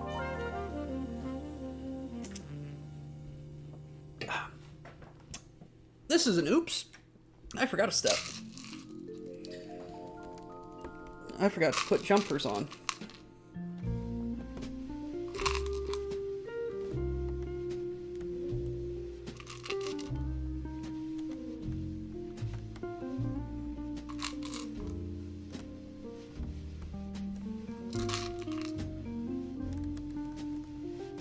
So it's like, end of the rant. Is that weird that, like,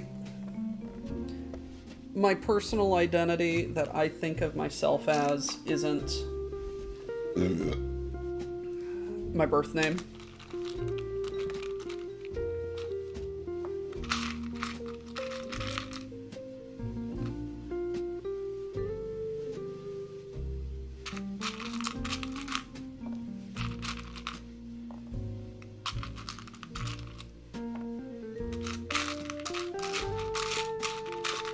I think one of the only members of the Legion I know who pulls off, like, both names. No, there's two people. It's, 3 people, actually. It's, Keegan, and his wife Darkwood, and, then, Mike Crow, you know?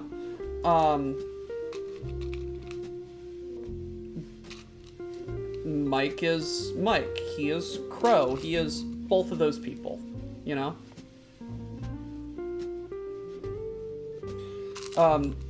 Keegan... I'm not going to, like, on purpose say his name, but it's just like he responds equally to that and Keegan. Same with Darkwood. And in fact, I think like the first time like we met at the meetup where she wasn't a member yet,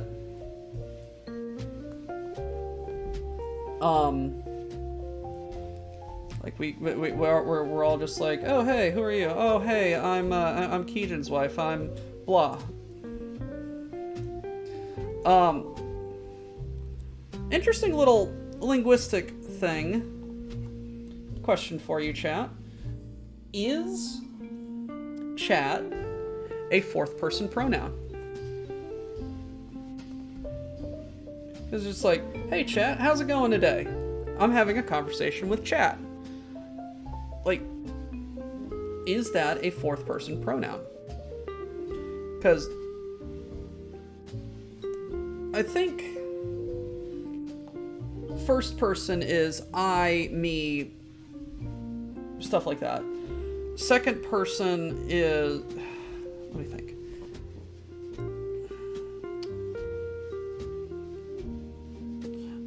First person is the speaker. The third person is the object of an action. And the second person is a directive? I don't know. Second person is weird.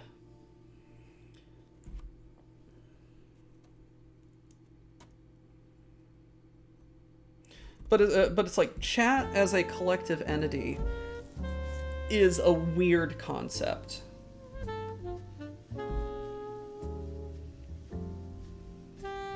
It's like, because like I can...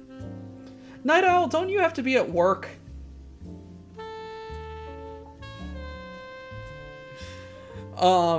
See, like I can just ignore you guys or just like randomly refer to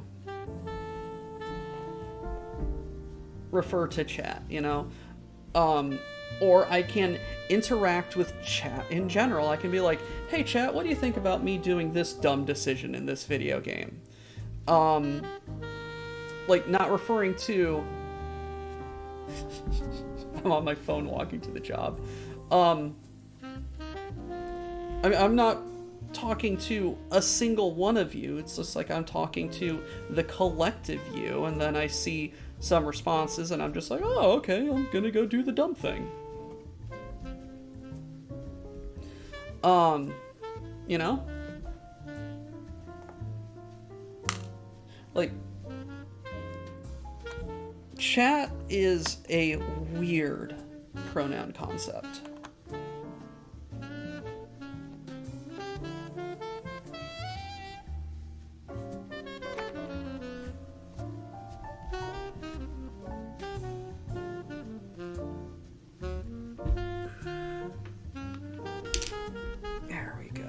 That's a little.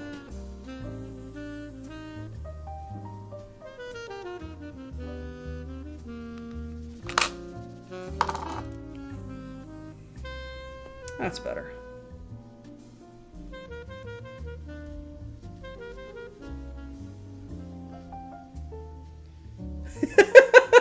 Samurai, I understand that perfectly.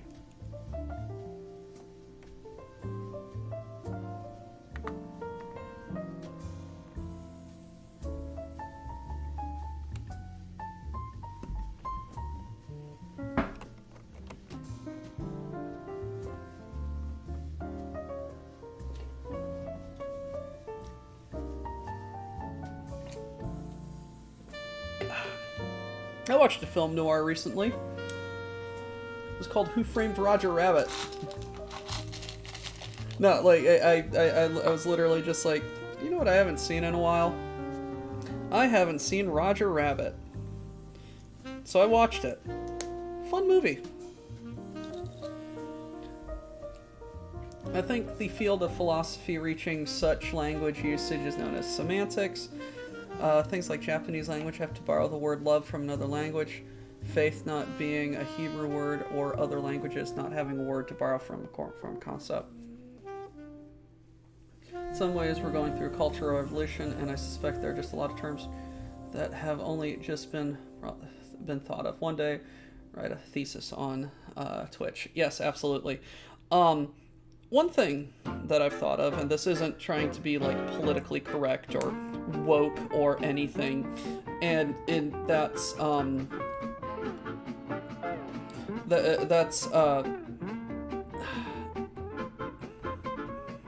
non-binary pronouns, which is wild. So European language has for a while mostly descended from German and Romance, have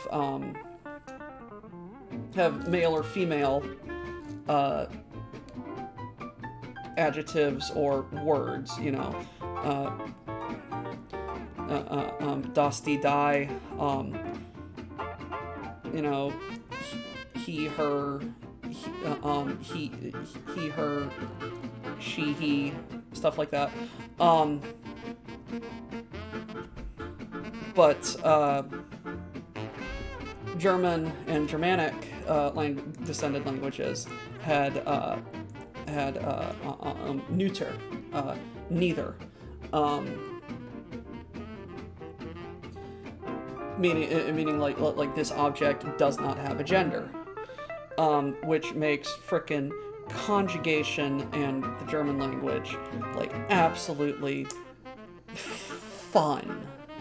I've never done that. I barely passed Spanish with understanding masculine and feminine.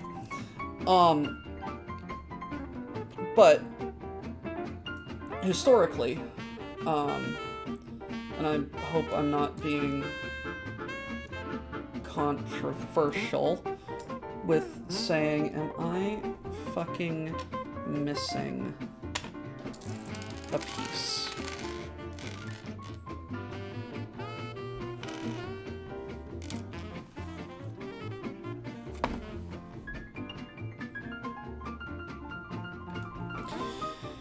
No, I'm not. I just got ahead of myself. That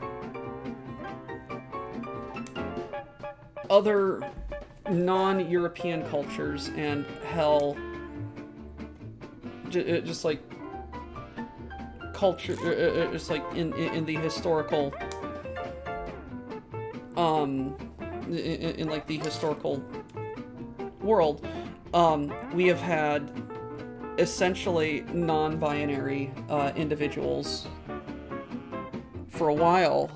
One of my favorite examples of this is, I forget which Native American tribe it was, has a had a concept of you have multiple souls in your body. I think you have like 2 souls in your body. And if both souls were masculine, you would take on more masculine roles. If your souls were both feminine, you would take on more feminine roles. But it's like where things got weird was if your souls were both male and female. And depending on which one was more dominant, what role you would take. And these people respected that because that was part of their spiritual mythology.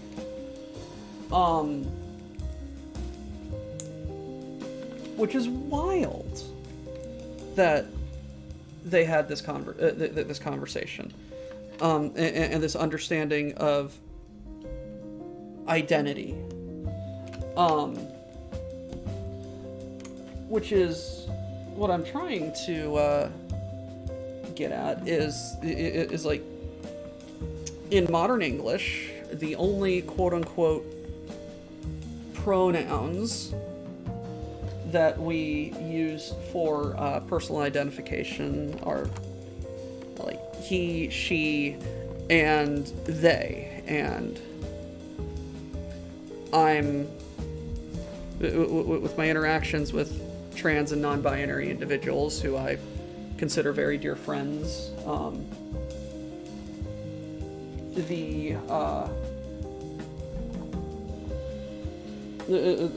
conforming to a binary just isn't cool, you know, and it's like that's reinforced by language, and so language has to adapt to fit the needs of the individual, and so we've started inventing new pronouns, you know. And this is like, oh, this is fake news. This is fake. These aren't real pronouns. Like, how do you think language evolves, man? Like, where do you think words came from? We didn't just all of a sudden stumble upon a cave wall that had all of the English words came around. No, like, well, we stole some from other languages, and but it's just like, people are just like, this is an apple. Why is it an apple? Because I think that word sounds nice. You know, my mouth made some sounds, and I'm sticking with it. You know, so it's like,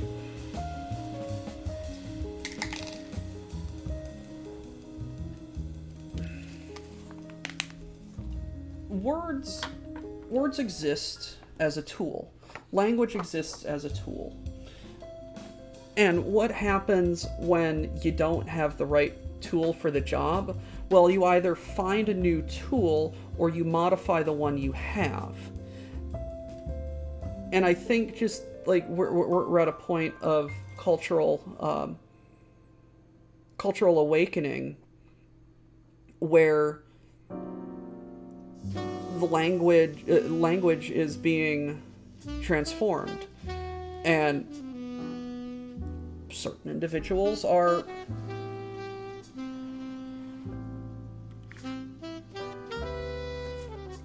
a little more stuck up about progress than others, and it's just fascinating how sometimes you just gotta drag people into the future kicking and screaming.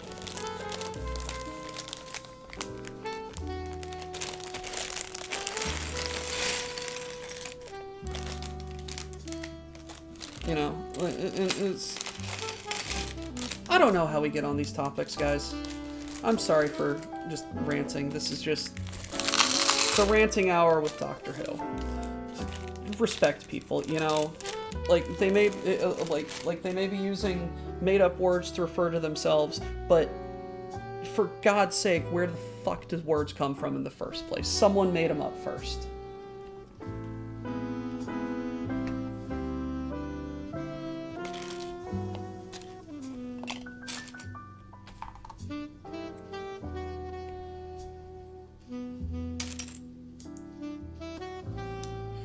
End of the rant. Be nice to people, guys. You know, love and hugs and respect.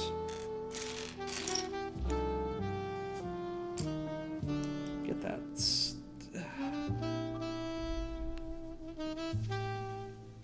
That snot brick.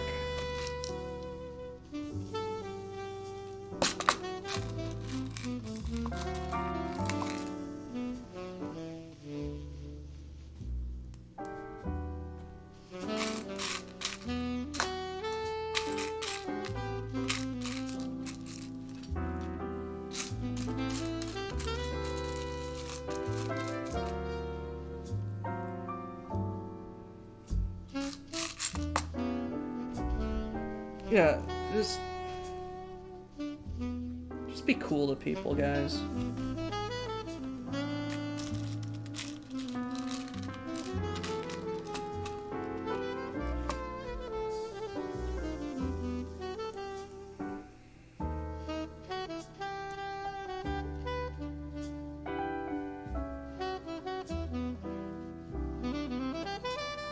Or whatever name that they choose to have themselves referred by, you know? Like, I find, in my own personal experience, you know what? I'm putting the frickin' tower back on. In my own personal experience, just trying to understand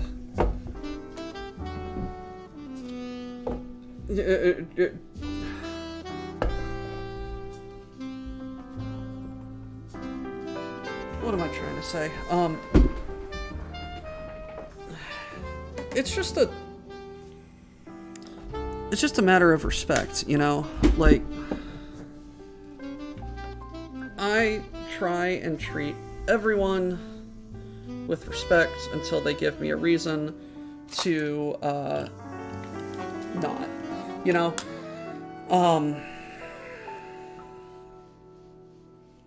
So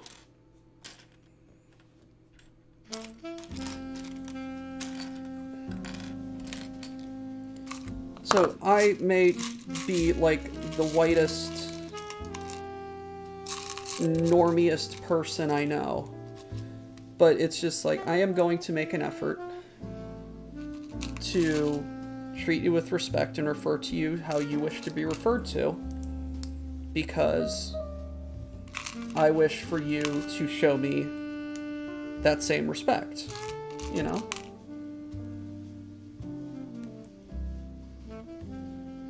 Starting to mull over the implications of being referred to as bacon in an IRL setting.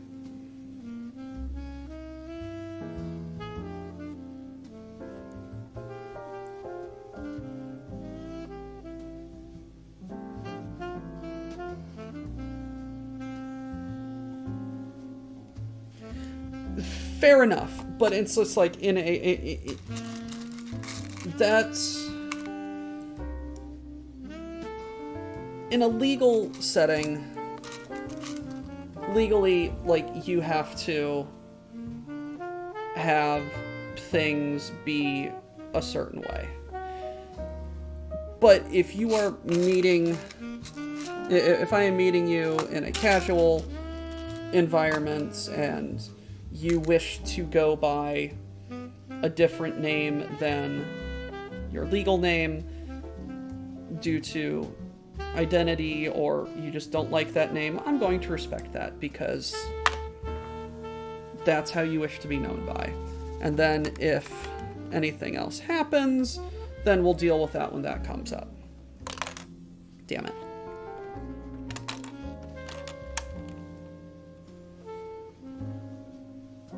Yeah, no, 100%.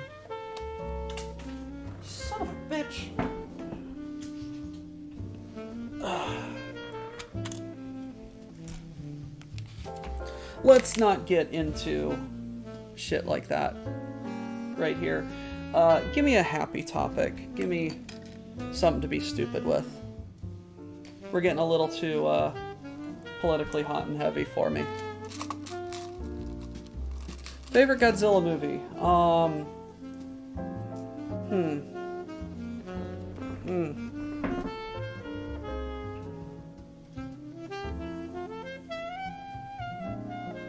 I don't know. I enjoy the old ones. I really do. I just can't remember anything about them off the top of my head. I do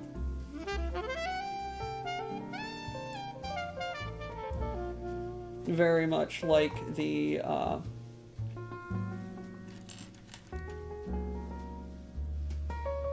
classic ones, you know.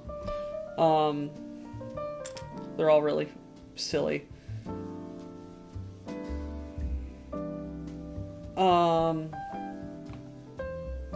One, two,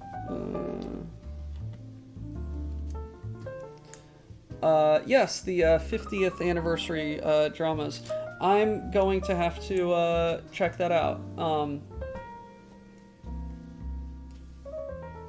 I did enjoy the recent Godzilla reboot, quote unquote, where he fights those monsters that basically eat the radiation at the holding site, you know. That seemed faithful enough to the source material, you know, especially because they got the blessing to use the actual Godzilla fucking roar.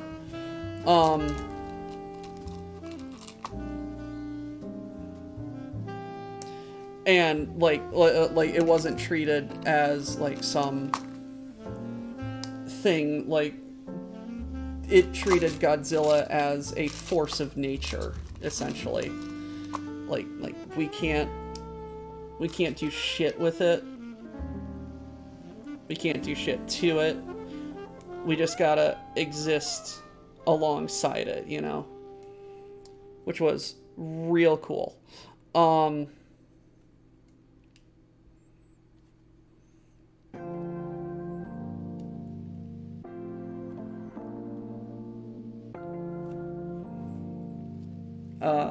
Let's see. Why is the Black Knight my favorite mech? It's not necessarily my favorite mech. Still gotta love the Timberwolf, because of course it's the Timberwolf. What the hell? 1, 2, oh. Oops.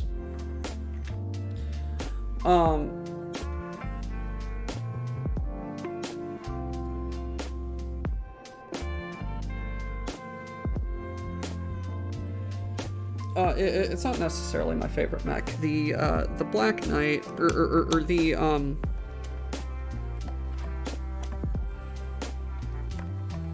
Timberwolf, the Mad Cat, is still my, like, hands down favorite mech, because, well, like, sue me for being a fanboy. It's what honestly kind of got me into liking Battletech. Like, I saw my dad playing Mech Commander 5 or Mech Commander 2, and he was stomping around with that. He showed me the art on the box, and for a different game in the series, and was just like, hey, yeah, this is the Mad Cat, and I just fell in love with it. I've got the Connects a Mad Cat at home, and it's wild, and I love it. I just kind of grew up with the Mad Cat, you know?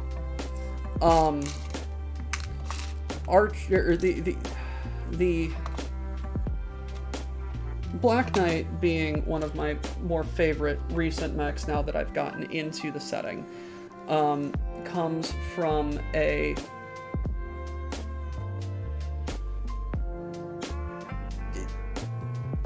yes, sure. It comes from a story about my my first playthrough of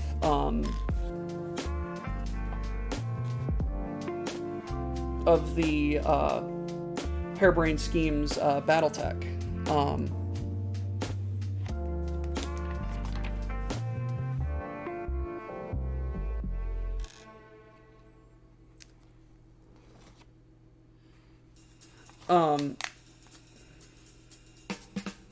So, I don't know if I've ever recounted this story to you all,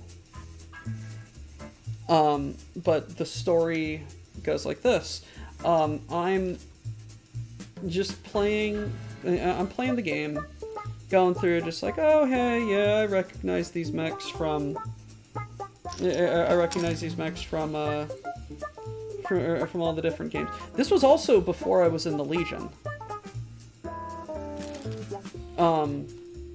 Like about a year or two before I actually joined the Legion.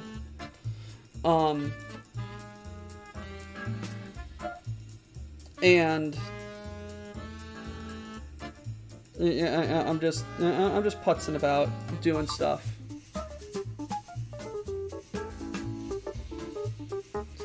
And just enjoying the game, blah, blah, blah, blah, blah. Trying to get bigger, heavier mechs because, again, big stompy equals good. When I think I had,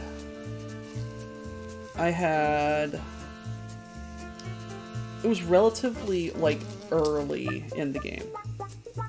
I had I fielded on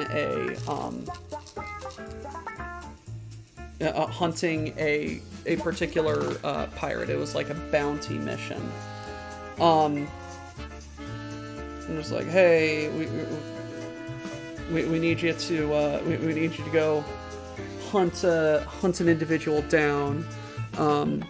Assassination. It was an assassination mission. Relatively early in the game. And I believe I had a Vindicator, I had a Centurion, I think I was still fielding my Blackjack, and and the Shadowhawk, so it's just like it was my heaviest mechs, but they were all mediums. And so I'm going through this mission, and I'm just like, oh, they're sending a bunch of lights and mediums my way, and they're all like half damaged, and everything's going crazy, and I'm just chewing through them, blah blah blah blah blah. And then I get a sensor signal on the radar, and it says unknown heavy mech, and I'm just like, oh, that's fun. That must be the target, and it's all the way up a hill. And I set my player character, Behemoth and Decker, going up the way to approach, and had Glitch in the Vindicator do a little bit of a flanking maneuver. Or at least in so much as I thought I was being tactically apropos. And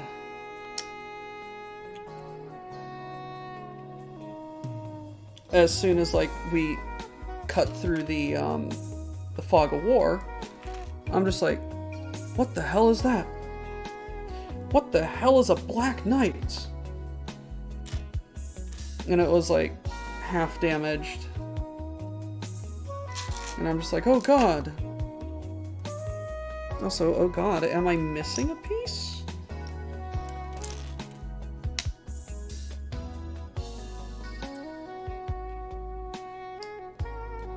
I'm missing a jumper.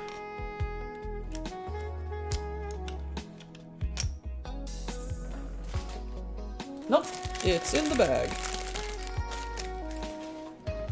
Oops. No, my Decker survived. He survived the entire campaign.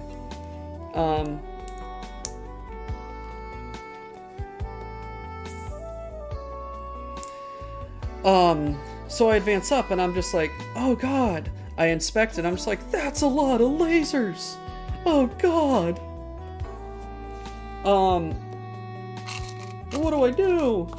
So I initiative sync. And I initiative sync until he goes. He advances, fires some shots. A couple of them hit. And then I make a save just because I'm just like, oh, okay, something's gonna happen.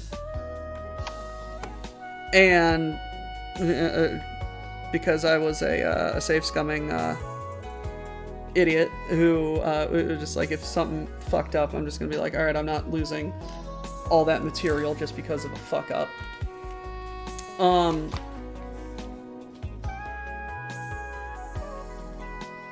And my player character advances, shoots, hits some stuff. Decker and Behemoth advance. They shoot some stuff. And then I had Glitch in the Vindicator. I stripped off the PPC and replaced it with more medium lasers and a large laser because I just found heat management. I just found heat management and damage potential easier with large lasers, and in the harebrained scheme of things, I just didn't find PPCs as useful as large lasers. Now, obviously, like, there's benefits and disadvantages, but that's what I did. Just for heat management purposes, I took out the PPC. And so Glitch is off on the side in her flanking maneuver, and I'm just like, alrighty, I made this save. I can fix any unfortunate timeline shenanigans if shit goes sideways. I'm just gonna see what happens when I jump Glitch in straight in front of him. Zero, like literally right in front of this bastard. No called shot, no nothing, just jump in and alpha strike. And so I send Glitch in, and she alpha strikes, and I'm just like, hey, one of those blue lasers just hit his head. Hey, that green laser just hit his head. Oh god, he's exploding. In a random, out of fucking nowhere. And just fucking randomly. Glitch got got 2 random headshots on an unaimed alpha strike.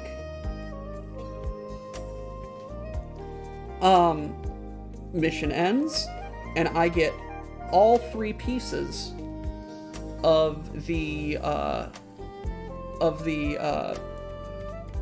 Black Knight, because I hit it in its head. And I'm just like, oh yeah, screw any of the other salvage. I'm grabbing that bastard. And I did. Now, because I was a selfish individual,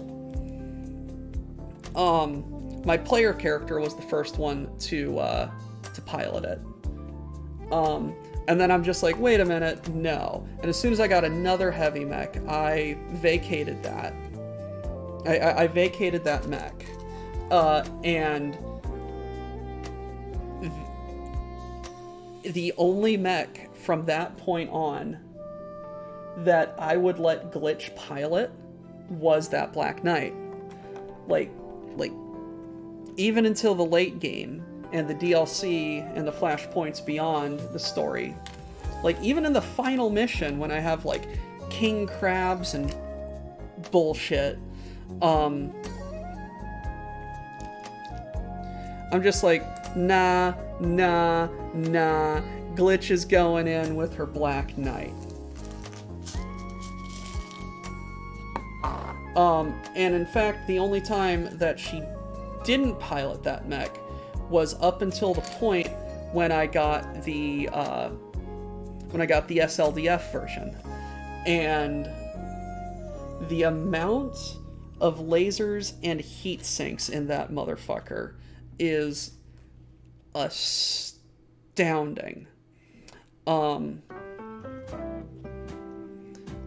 She's got like call shot mastery and all sorts of crazy shit, and she's just like, I'ma just run around and just blap people. I named the mech the Disco Death Machine because she's just like, I'm a firing my lasers, blarg. And I've just fallen in love with the Black Knight since then because of just how it looks and the story of my first ever encounter with it, not knowing what it is.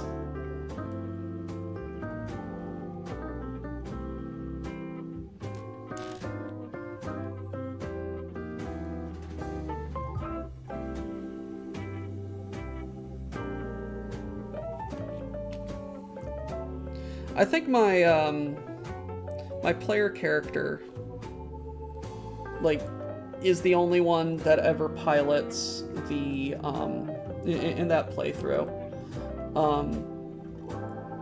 The mechs that I have other pilots. I have other mechs. Decker, I have him in motherfucker. Come on. I hate this.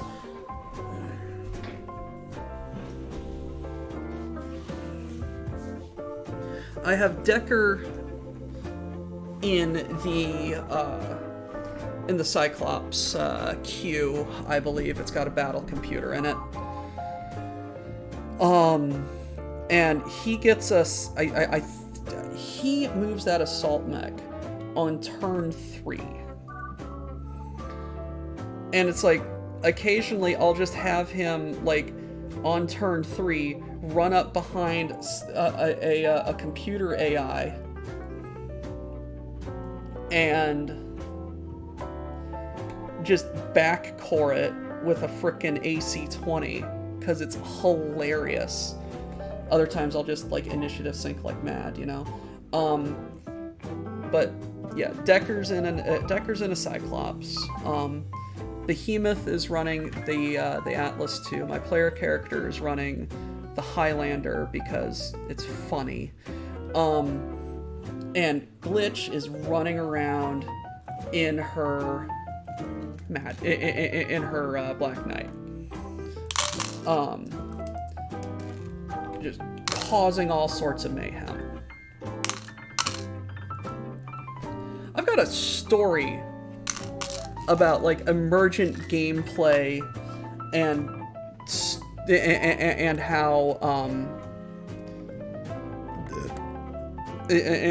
how story can come about from interesting points.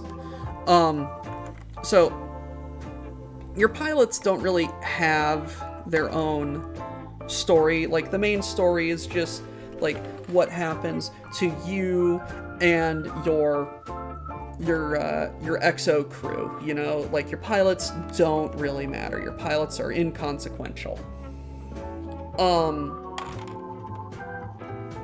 But you get attached to them, you know? So I believe at some point I had Glitch get the event where she was getting headhunted by the Grey Death Legion. It was either her or Behemoth. I think it was Behemoth. And I'm just like, hey, if you want to go for that, like, that's your decision. You're a great pilot, and I respect you, and I respect your decision. You got to do what's right for you. And she's just like, nah, they can stuff it. I feel like this is the right place for me. Gains the loyal trait, which is hilarious. Another event that can happen is also kind of funny. So Decker is Decker in the game is I think he's a Liao noble. And he's very sometimes stuck up about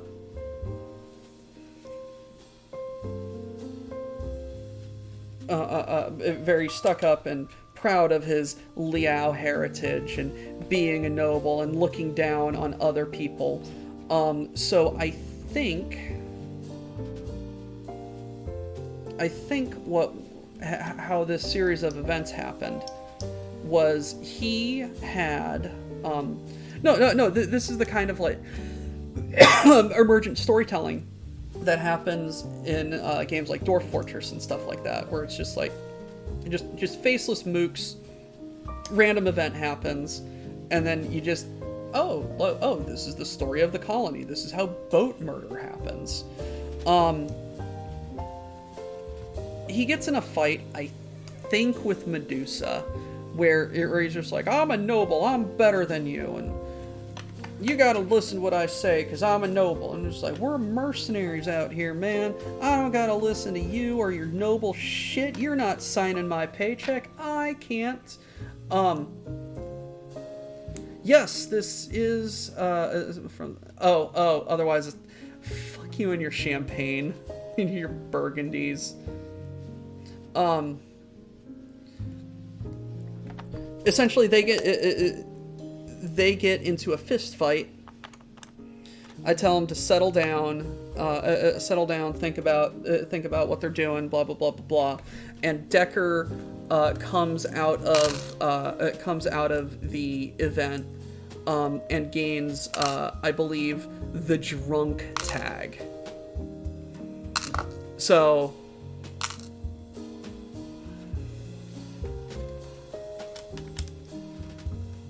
it's like Decker just gets piss drunk and is and just becomes absolutely insufferable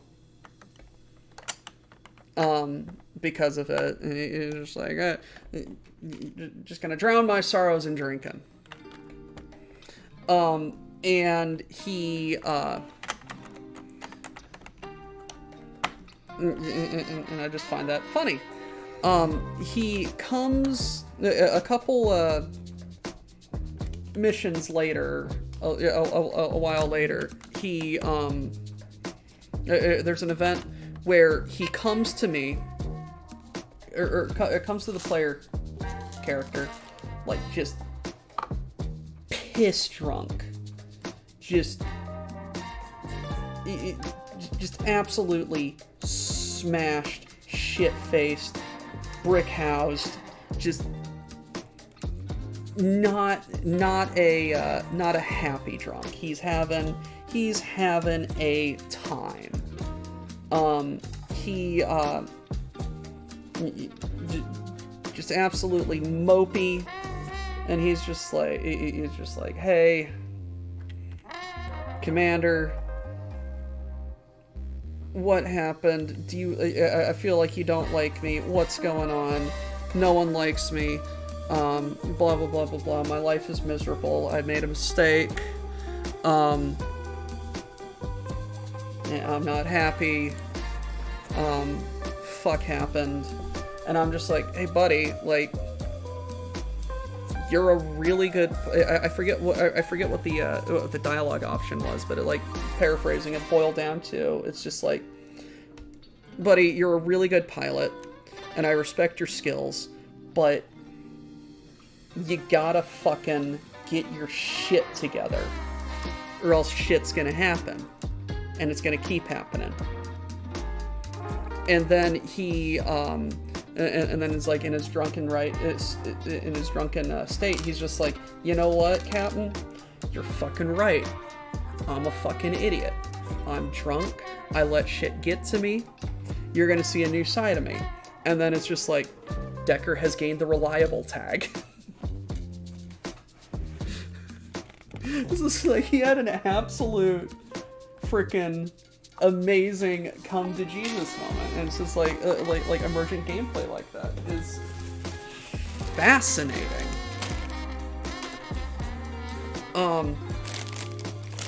That's how that's the story of how I like the Black Knight. It's because of emergent actions from battlefield situations. Like, the story didn't have to go that way, but it did, and it's just fascinating that that's my story. Like that's the story of my campaign, and it only happened in my on my game, and I love that. I love that I can share that story.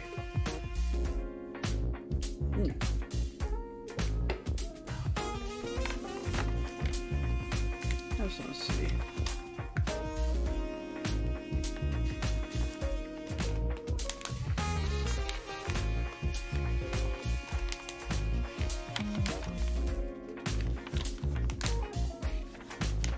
I don't think we're going to complete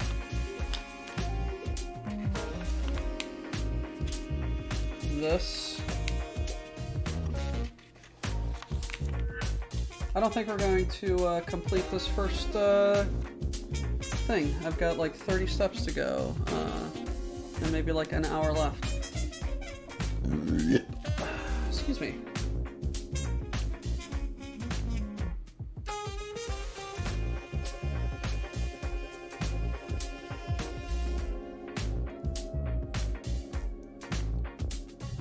No, I liked the events. I encouraged them to do like I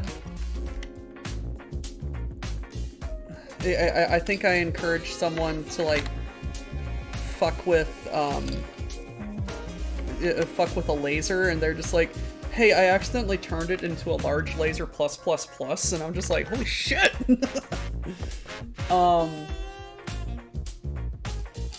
I love the organizing a movie night. The organizing a movie night event.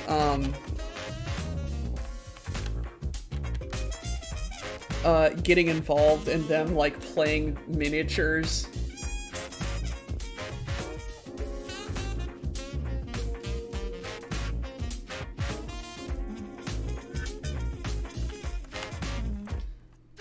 but it's just I think like even I would have enjoyed BattleTech or Harebrained Schemes BattleTech even without the little vignettes and story moments, but they didn't have to do that. They did not have to include those story vignettes and everything, but they did, and I think that's what makes Harebrained Schemes BattleTech such a fucking good game, you know? Hello, Adamant. I'm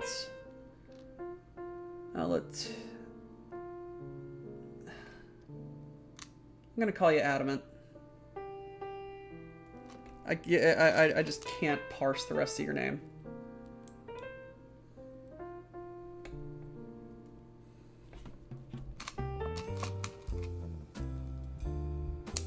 Welcome.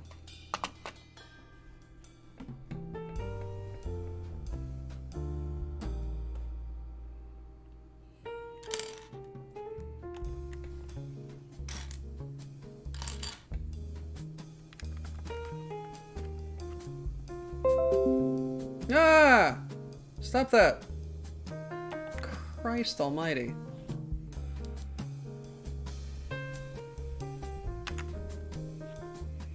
But yeah, Mo, that's why I like the Black Knight.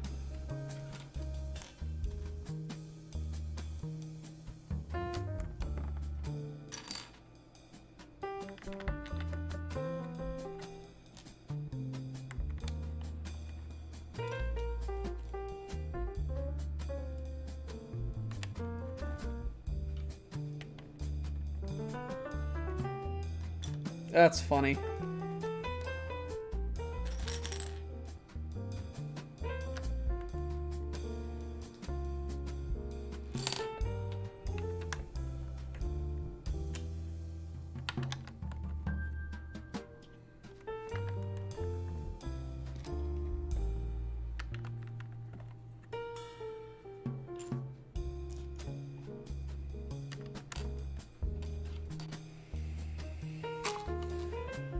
Mother of gosh.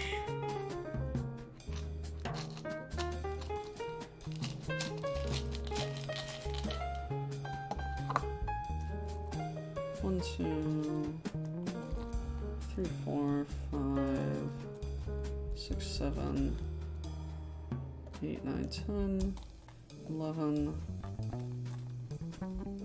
12, 14.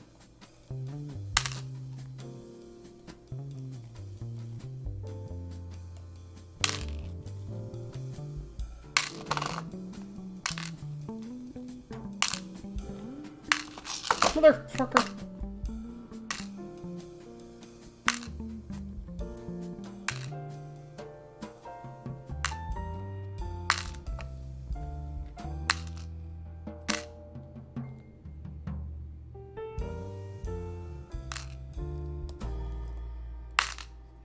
These are like Lego battle droid arms.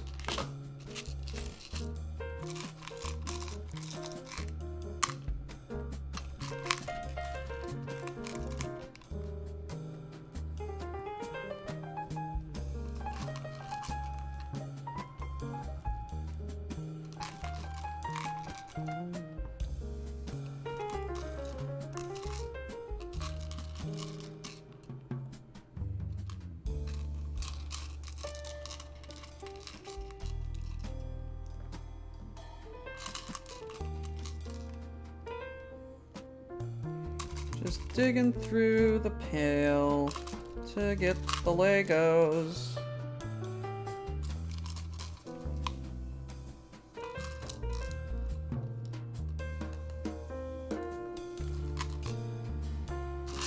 Alright, let's get stacking.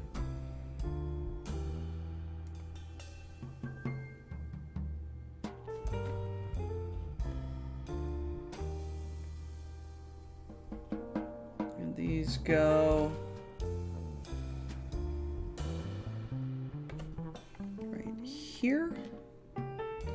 and right here, and I put one right here and right here. And we need to make some windows to the walls. I've told you guys the story of having about 8 Mormon missionaries in my house over for dinner and just like talking with them. And then all of a sudden they sing that song. Like, you guys haven't seen Weird till you've seen a bunch, like 8 Mormon missionaries going absolutely ham, singing and having a good time that particular song, and all self-censoring in the same exact way.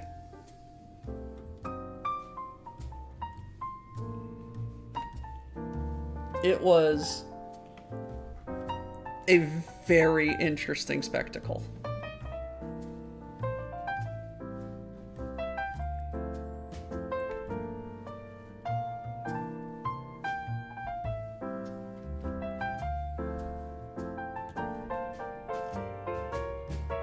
Like, I'm not gonna get into the faith or anything, but like, oh shit.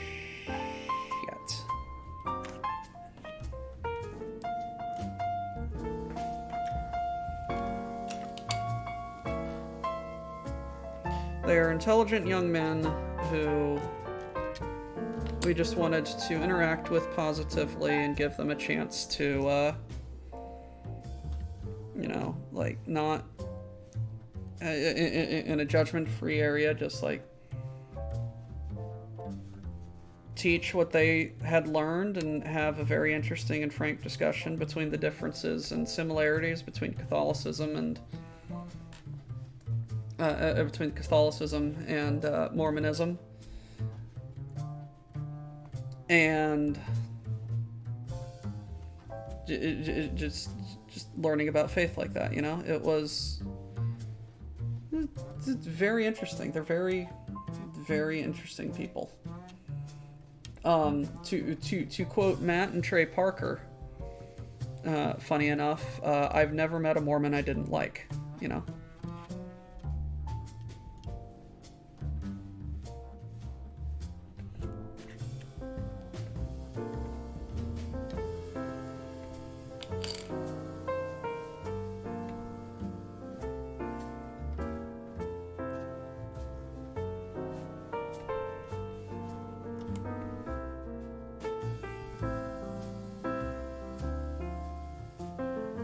I also love how they piggyback off of like the Book of Mormon musical and take out ads in the playbills. You've seen the play, now read the book kind of shit. It's hilarious.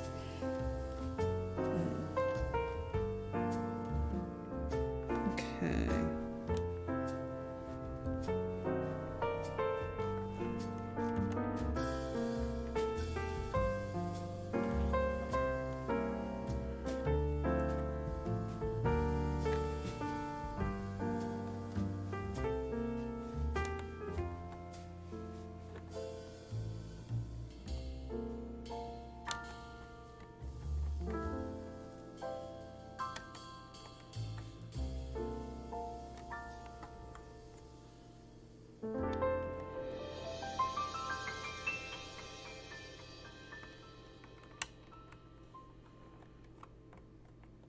Eep.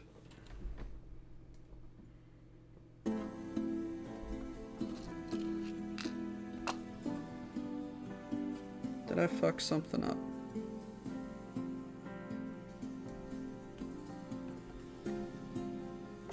Yes, I did. Oops.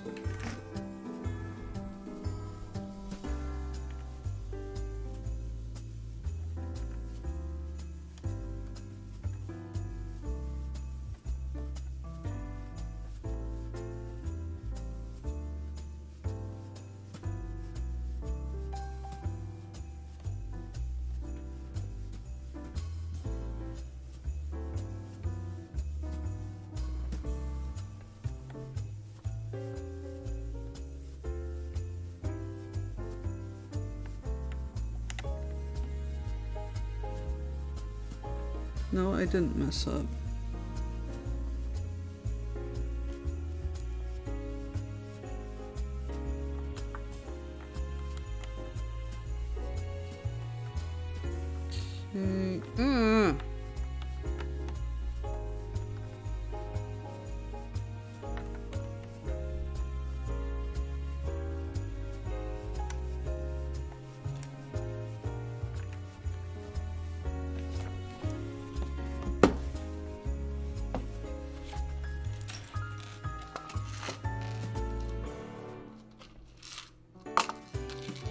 I miscounted.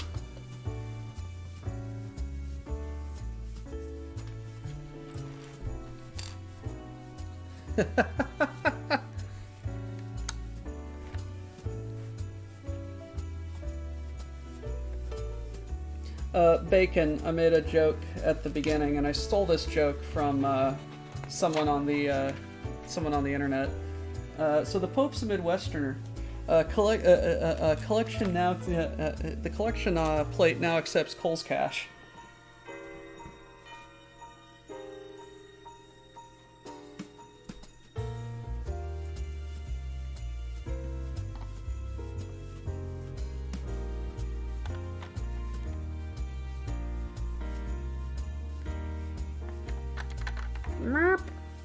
This is getting fiddly. Look at that. Look at that. That's crazy. That's a crazy insight. I kind of wish that there would have been some tile on the side right here. I think there could have been something like that instead of just bare studs, just to like keep it up, you know. But this is fascinating.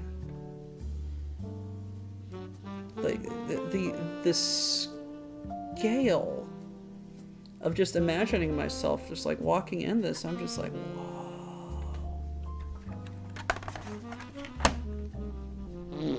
Hello, we have a raid. Thank you.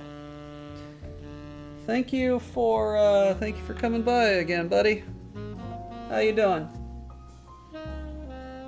Yeah, the Pope's putting the ope. So Pope's a Midwesterner. He's gonna put the ope in Pope.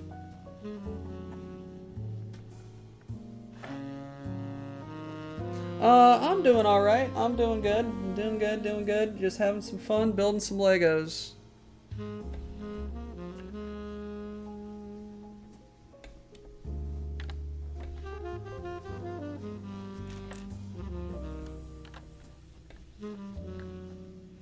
Trying to distract myself from Dad's surgery going on right now. Speaking of, what's the update, Mother?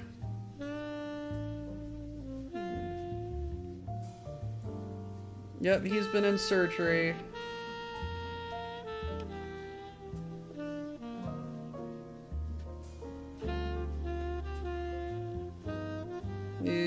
Yeah, his surgery's about 2-ish, maybe 3 hours long, and he's about an hour into it. I don't know, he's just getting a lipoma removed, and it's just in a rather unfortunate spot.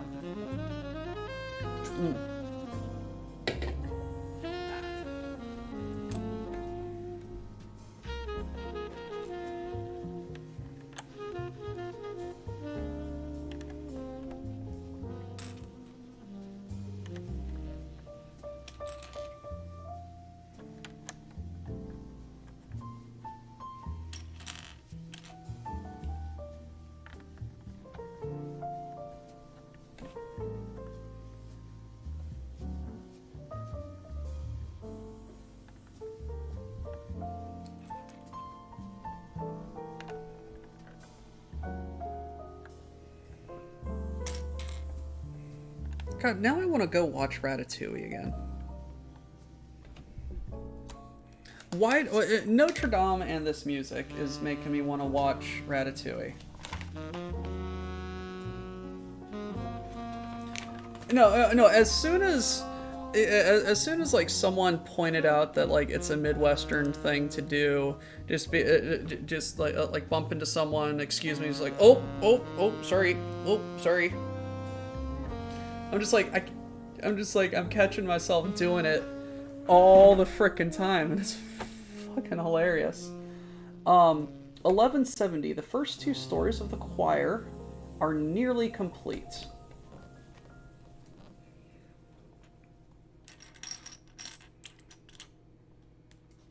Oh.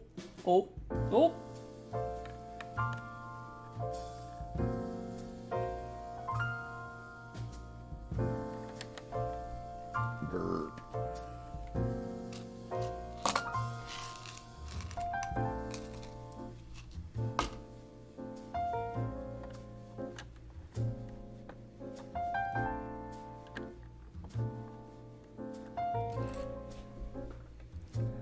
Pope's a Midwesterner. Penance is now 10 oops sorries.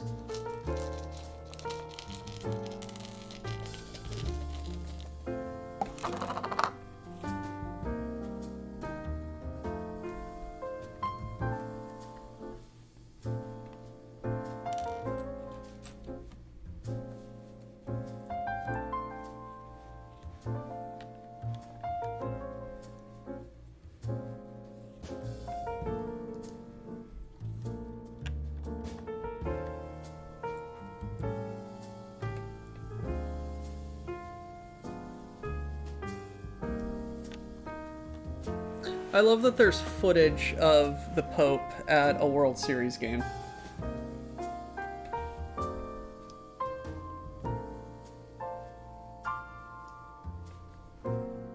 He's from Chicago.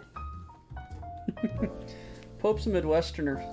Your bartender can now officially hear confessions.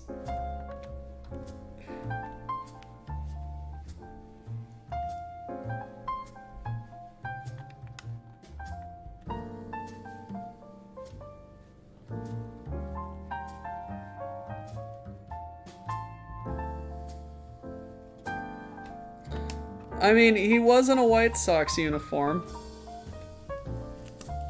So I don't know what that says about how he hoped it would go.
Just building bricks. Just building bricks. Oops.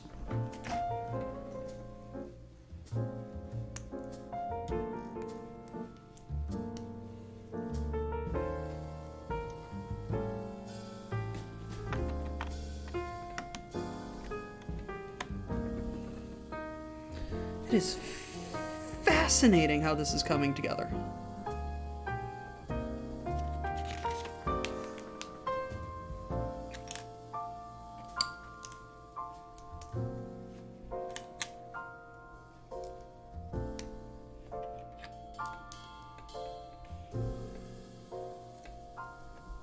Hey, look, I know I make mistakes. It only took 90 oopses for the Artemis to be built.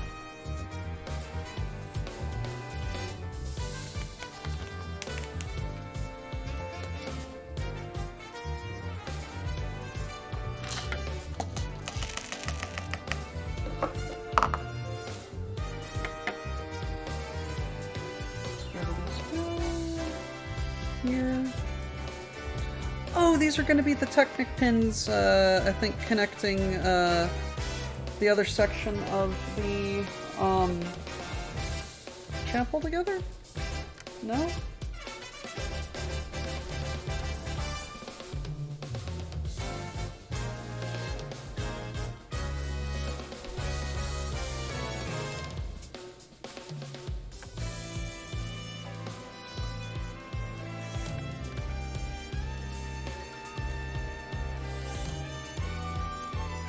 Alright, now we've got a little bit of a challenge on our hands.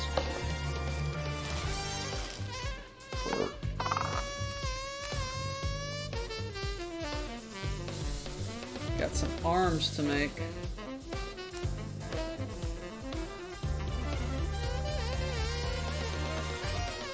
This is Epidemic Streams. We've got a subscription to use them, and I don't feel like just rambling.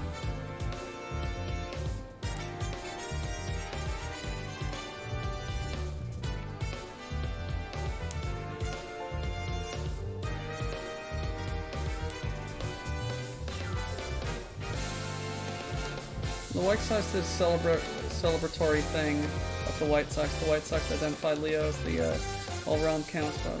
Clearly, White Sox believe that Emperor Constantine's removal of libraries was awful, thus making Felix... Huh? Uh-huh.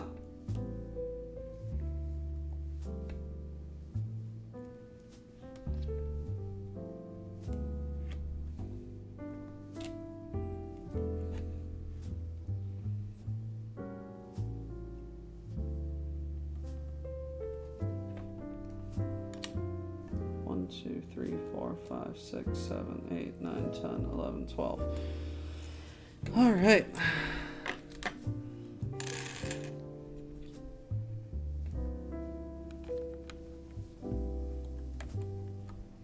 Here we are getting into the flying buttressing.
Four times, okay.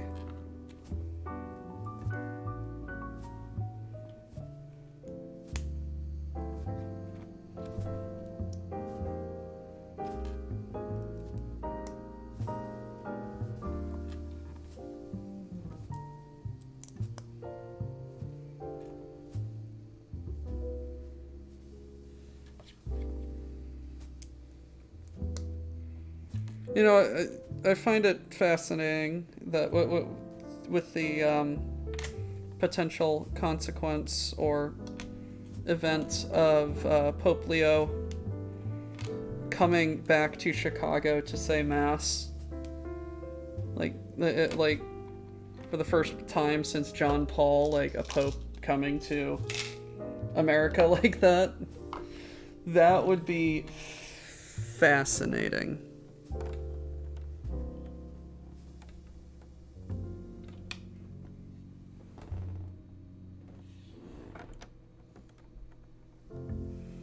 Like, I legitimately wonder, He'll give mass at Soldier Field.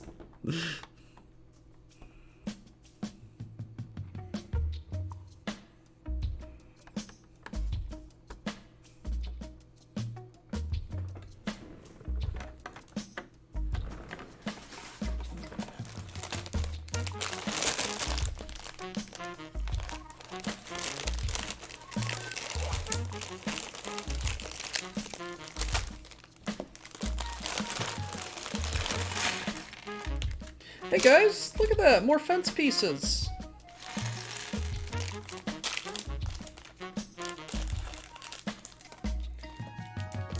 Yeah!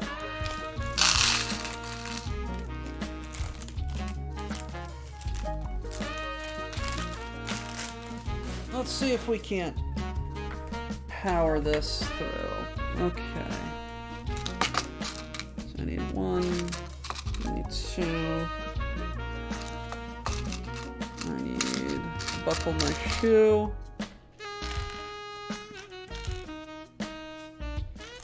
There we are.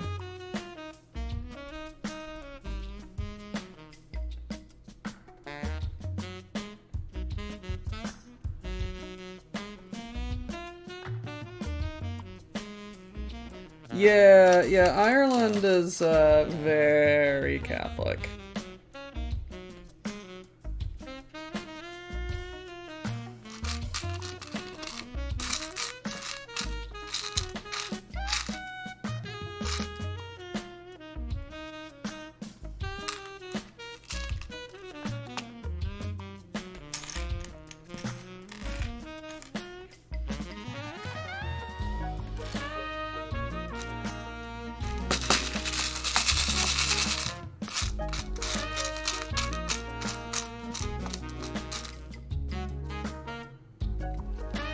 There it is.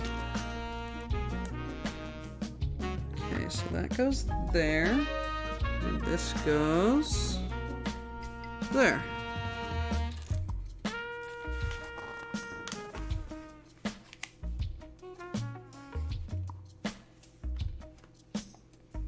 Ooh, that's a very helpful close-up.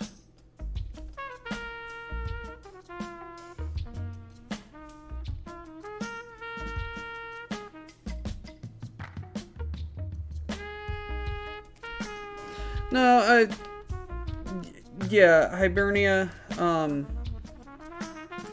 just saying that, like, in general. Also, I've heard that, for generations, Ireland has essentially, exported priests.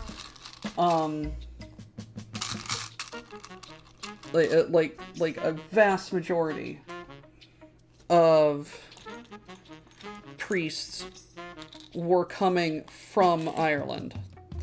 But in recent years and recent generations, the number of Irish priests has been declining to such a statistic that I think now Ireland is essentially net zeroing on priests.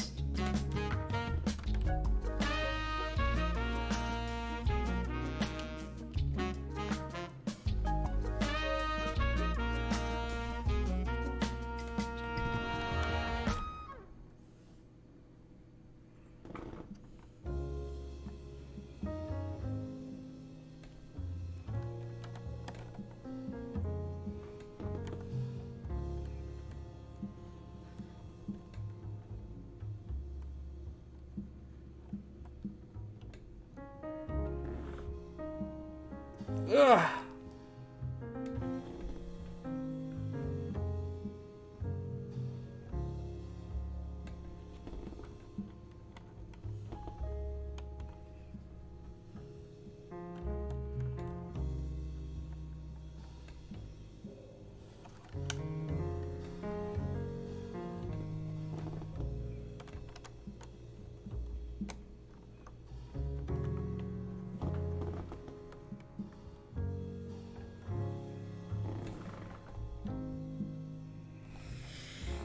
Oh, son of a bitch, this is gonna be tedious.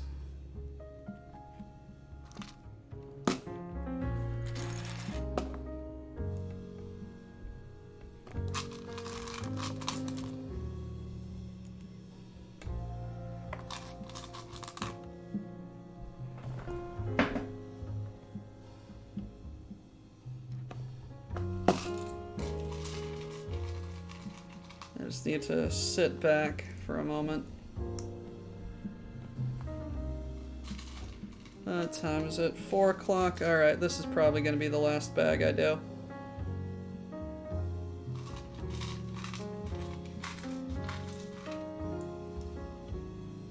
Let me see where we are in that. Hey Grimos, question for you. When does the next guy start streaming?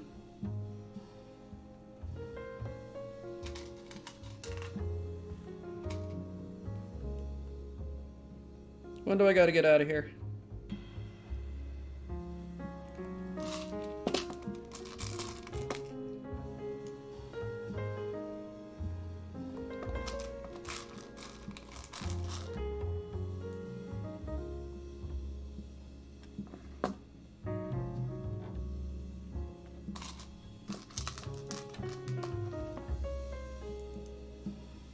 So at 5, okay.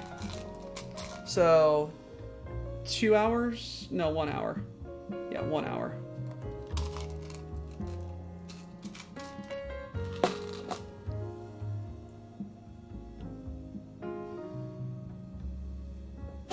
All right.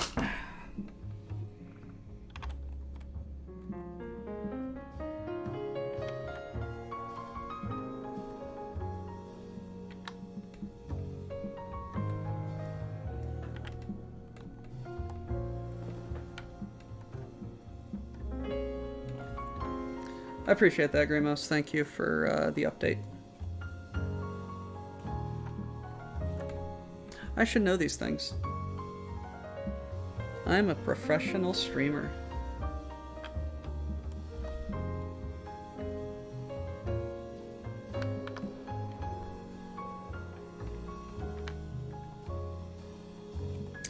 I was saying something about Assassin's Creed 2 at the very beginning of all this. So, building this set with all of these notes and annotations in the book reminds me of my playthrough of Assassin's Creed 2, where I had a more flying buttresses. I had Wikipedia open next to me pretty much my entire playthrough, just looking up all of the historic monuments that I was climbing all over.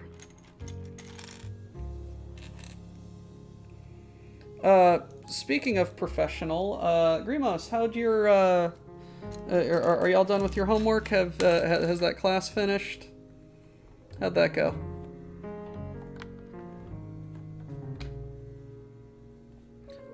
But yeah, just like having Wikipedia open and just doing research alongside playing the game, I'm just like, oh, that sounds like a very interesting historical thing that happened. Let me look it up.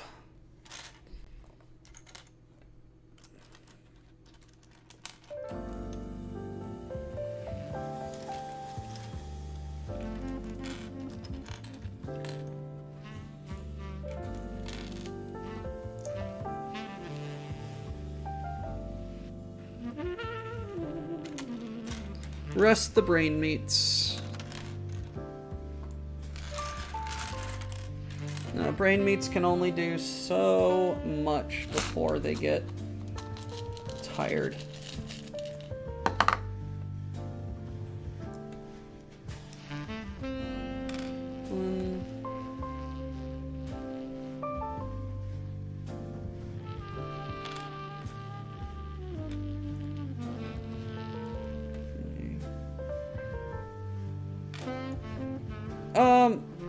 One of those Ezio ones was where you fight the Pope, yep.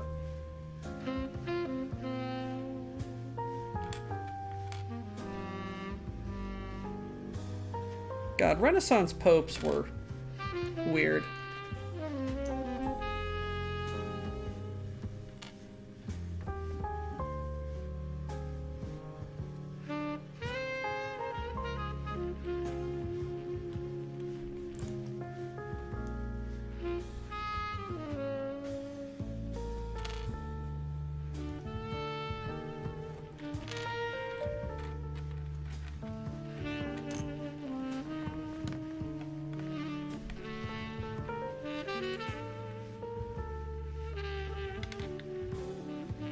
Alfred, hello. How you doing?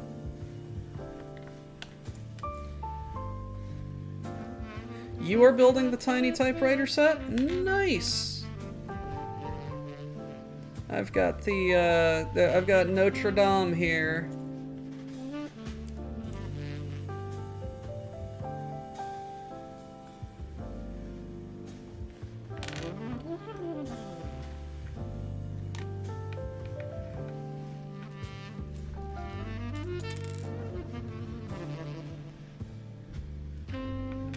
How many pieces is that typewriter set?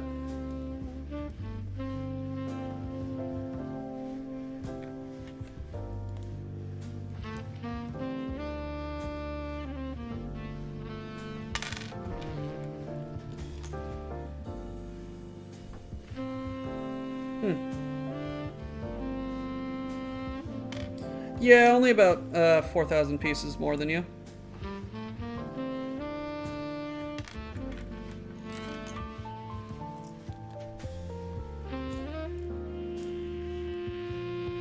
Also, yes, hello, welcome to the WBPL. My name is Doctor Who's the Chef.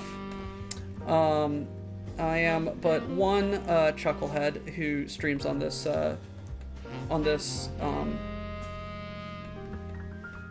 channel.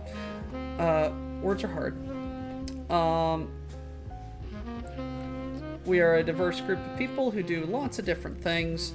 Normally, I would be cooking right now, but due to life situations and moving out of my place, I am not. So, sue me. Instead, I am now doing Doctor Who's variety stream, where I will be doing stuff. We are going to... We worked on making the Artemis space launch system last time, and that was mostly just me being kind of, I don't know, depressed, just looking to do something. And it came out, and it was fascinating. We spent 2/3 of our time on just the gantry. Oh my god, just the gantry. It was fascinating.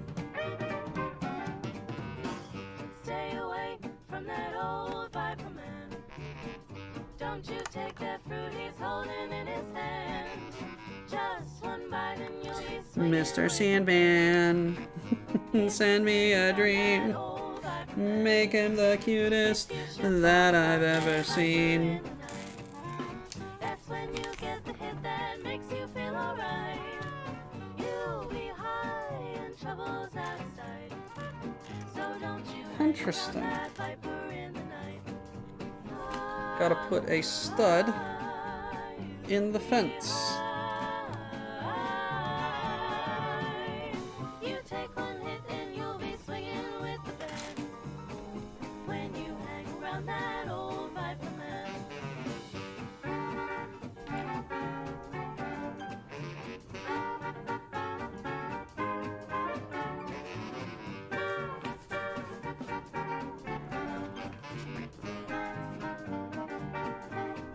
I messed up. Oops. If you hang around that old Viper man and let temptation lead you by your lily hand, you'll be moving your body to the dance when you cut it with that old Viper man. You'll be high. You take one hit and you'll be swinging with the band when you hang around that old Viper man. There we are.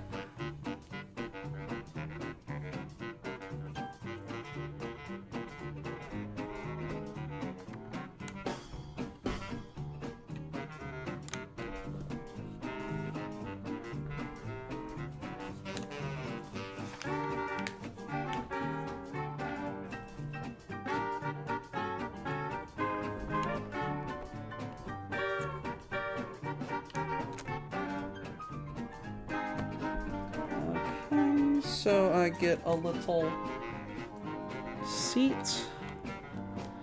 That goes there. That goes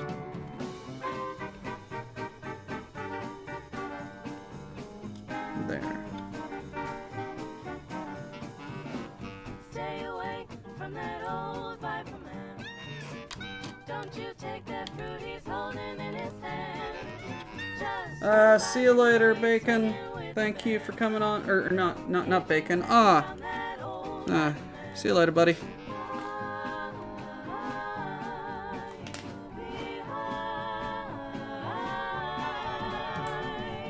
You take one hit and you'll be swinging with the band. When you hang around that old Viper man. Heard it told about that old Viper man. Maybe I'll hang around that old Viper man. All right.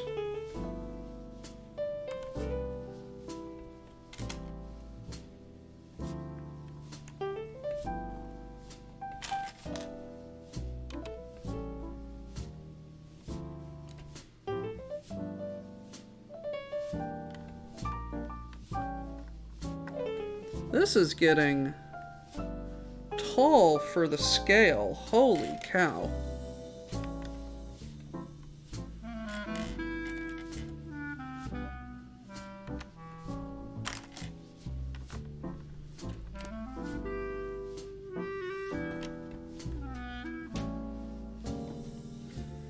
I am very much enjoying this build. Oh, shit.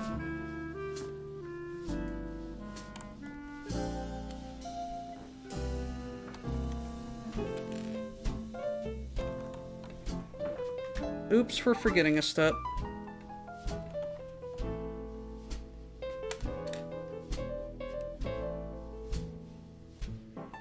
What do more games need, Bacon?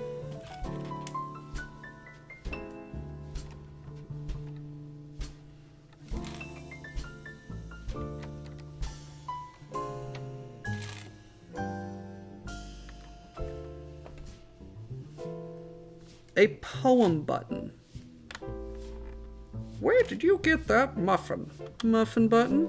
But I never installed a muffin button. Then where did I get this muffin?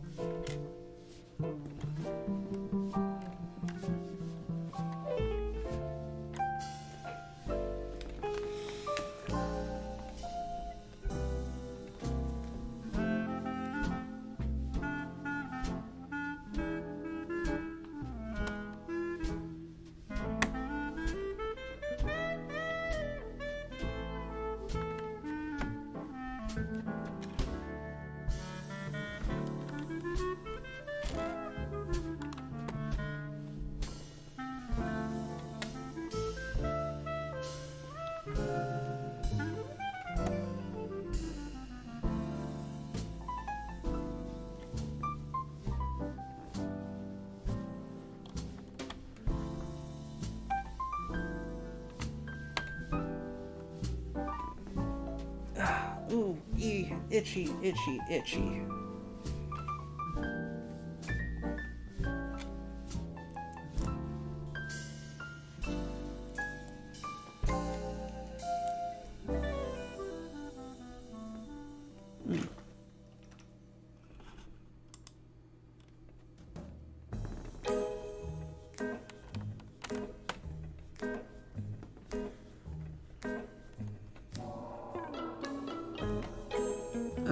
What conversation has been going on over here? Clever concealment. Oh.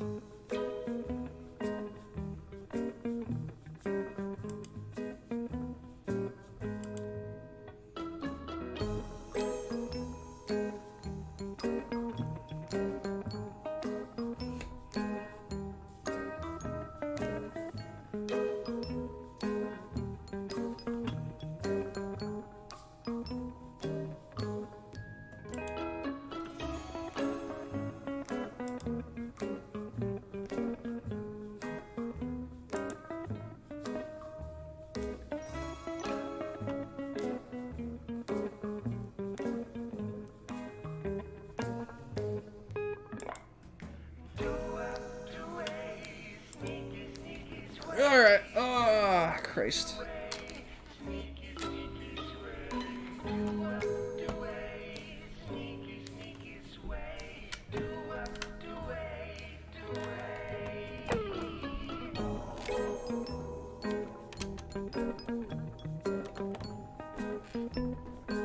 Tell me this doesn't sound like it belongs in frickin' Luigi's mansion.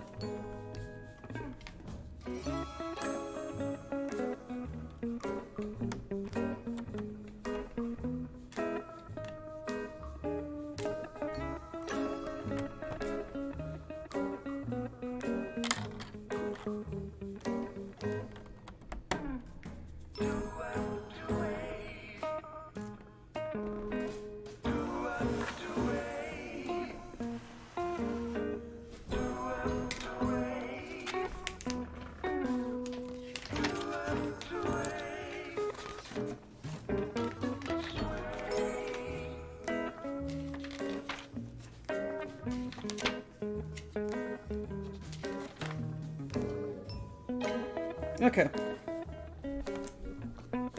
Bag 9 is gonna be a fun one. And I hope that we will finish it in time, but this is the last bag, apparently, of the section. So, here we go.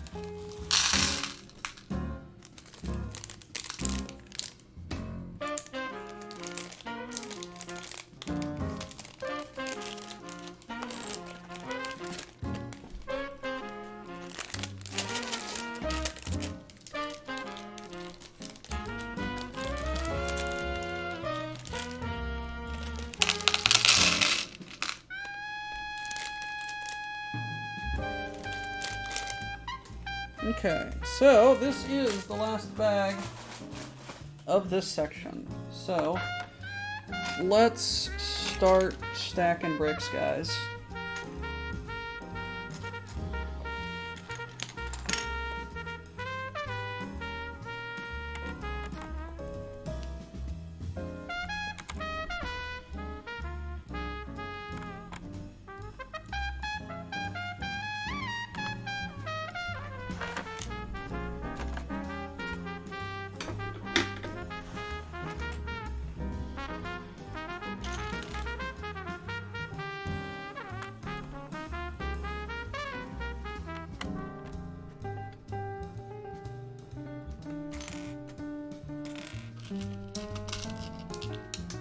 Damn it.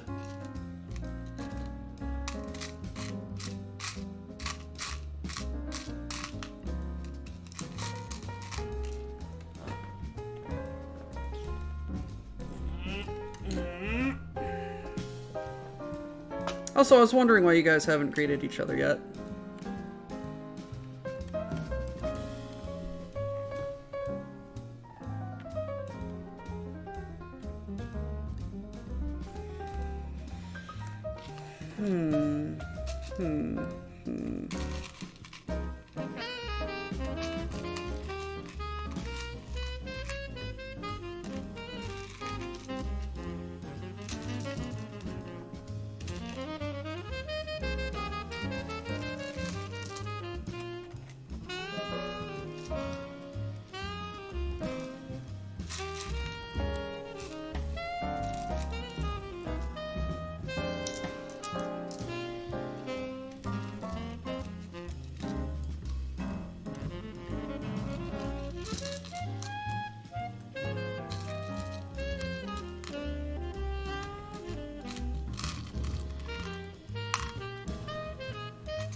Y'all having fun over there screaming at each other? Like frogs?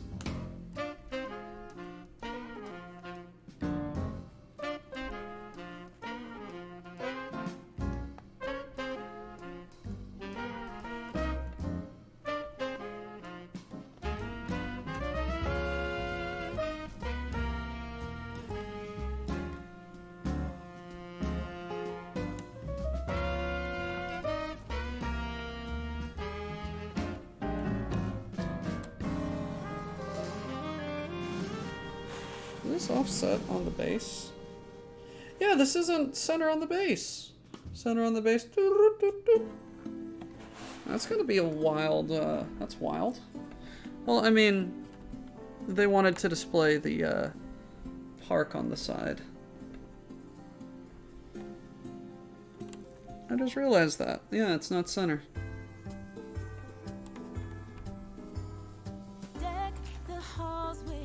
What the shit is this? No, no, no, no. No, you are 6 months too fucking early to even attempt that shit.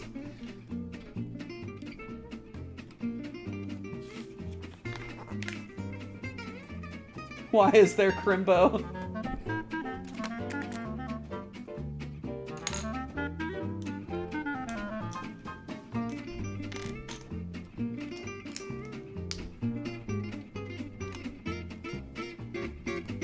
There should not have been Crimbo.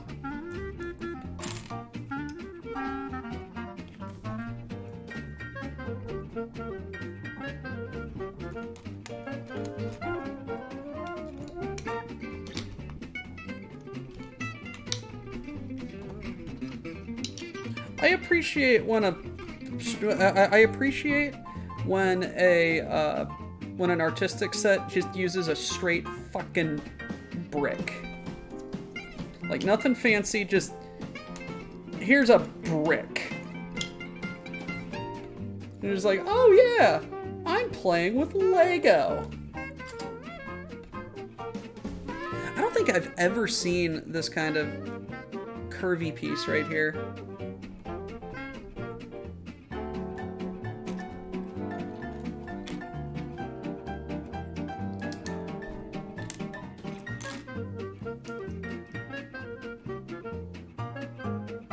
The fuck is a water egg?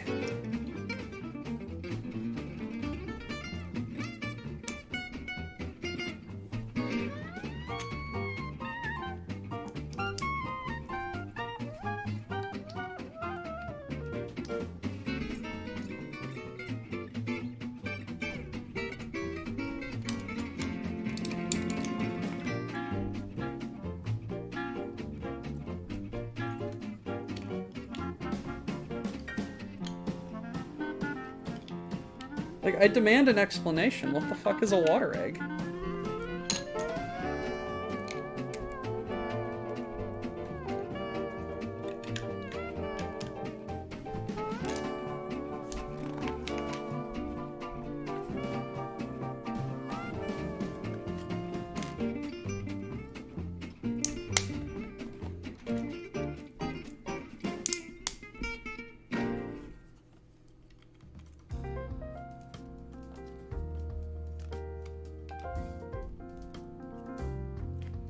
This is a Hibernia question. You need to explain yourself.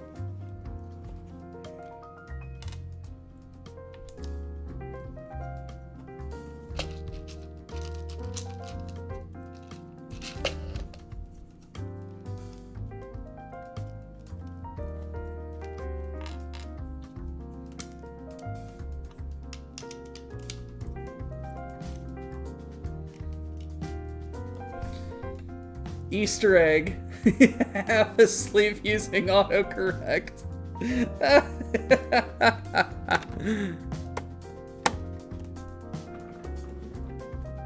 Oh.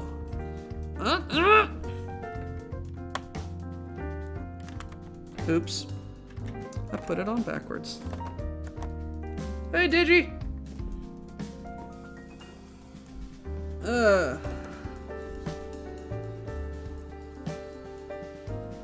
Water eggs. In 1177, the choir and chevet are nearly complete except for the high vaults.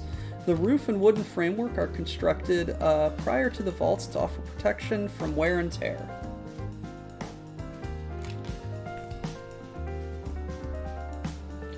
Things are going good. I got your card, and I think I left it at home. But thank you, Mr. Digi. It's hilarious.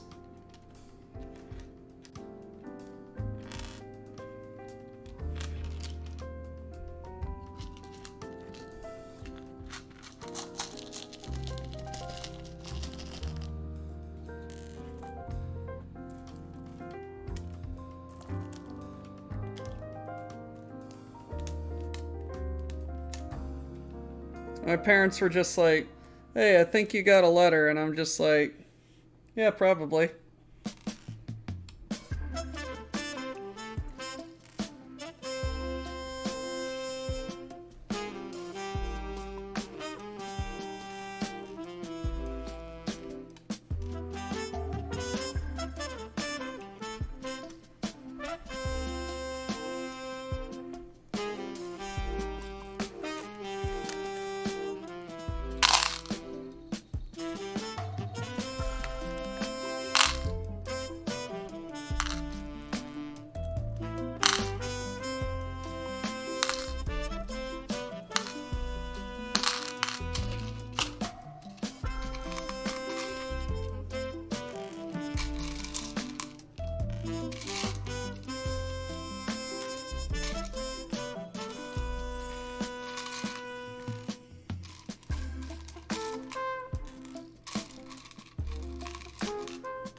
Oop!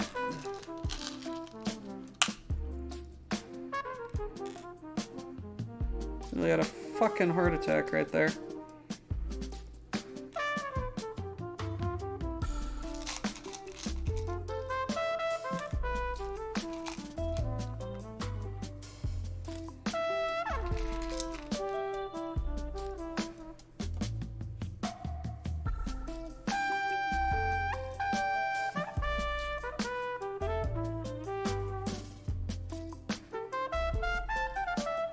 I saw that in the boys' chat. That's certainly something there, buddy. One of my favorite anime convention memories was the time Lil Karibo came to my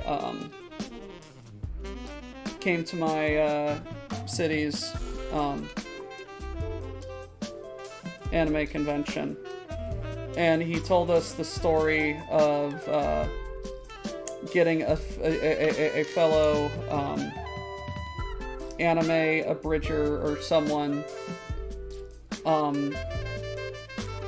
like he was hanging out with the voice actor for Titus, got them doing the Titus laugh and shit like that, and he told us this story at the beginning of his hour, and through like no one's explicit planning, at some point during his talk, he said something really, really funny, and we all start laughing, and then all of a sudden a couple of people start doing the Titus laugh, and then we all start doing the Titus laugh, and he's just like, I am way too drunk for you all to be doing that. Like, I thought I was tripping balls. Lil Karibo is he's a very nice gentleman.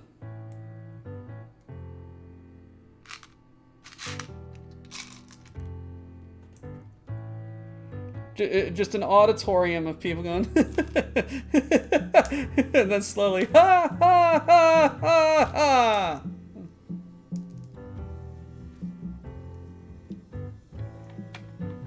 just dawning eldritch horror on his face.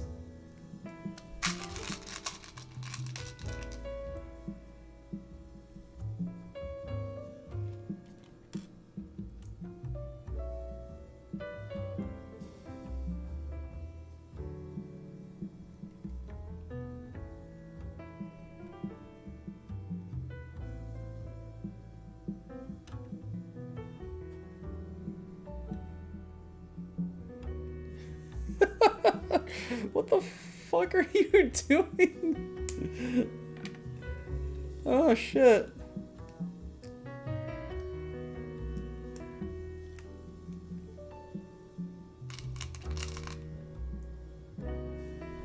Alright, so I really gotta hurry up on this shit.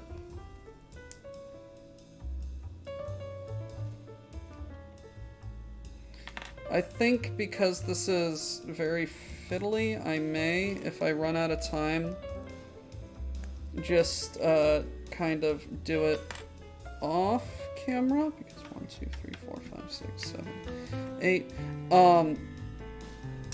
Because it's gonna be a lot of the same looking shit.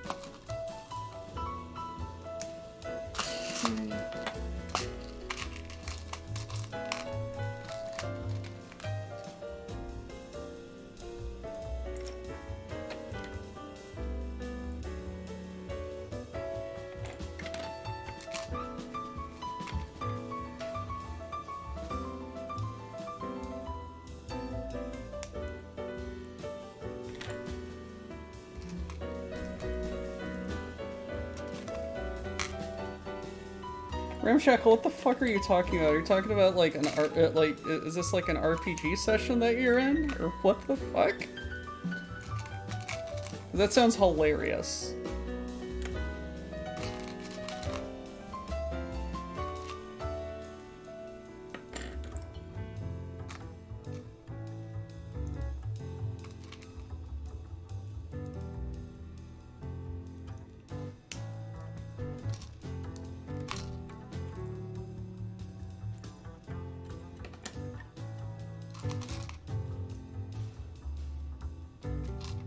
Random shit. Alrighty. Some hilarious random shit, though.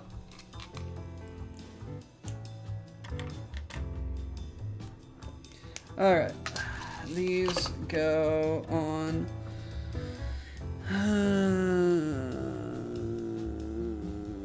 right here.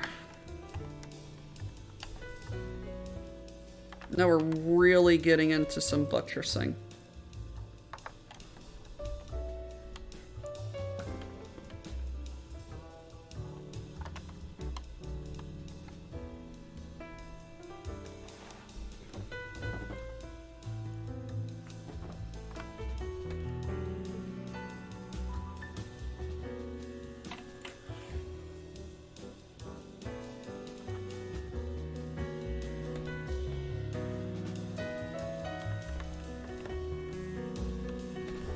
Nice.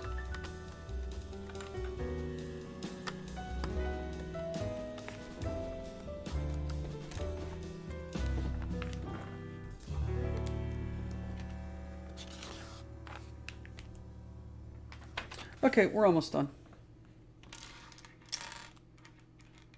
1, 2, 3, 4.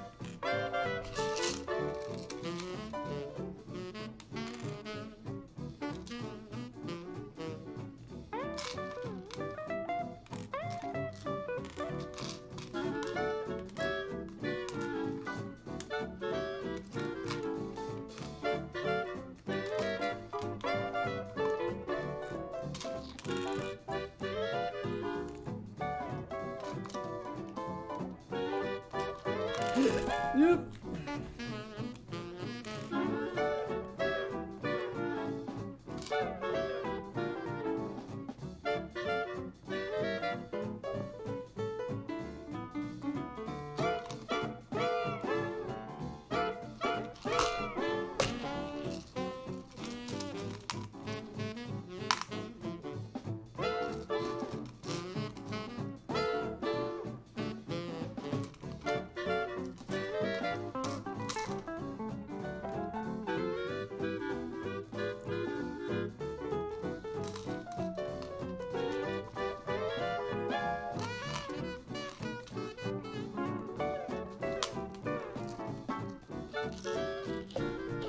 Alright.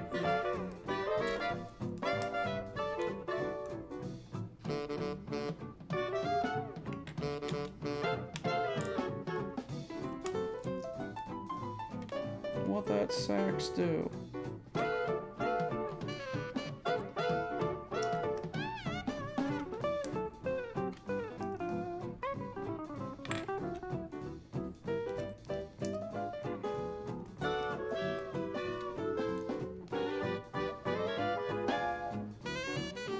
Ah! Glad I didn't just blindly continue.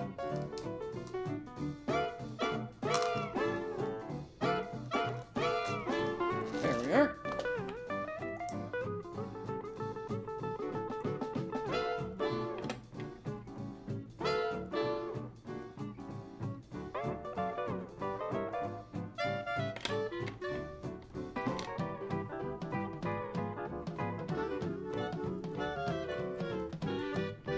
This is some fiddly work, and I'm trying to go fast, so I apologize if I'm not necessarily building on camera.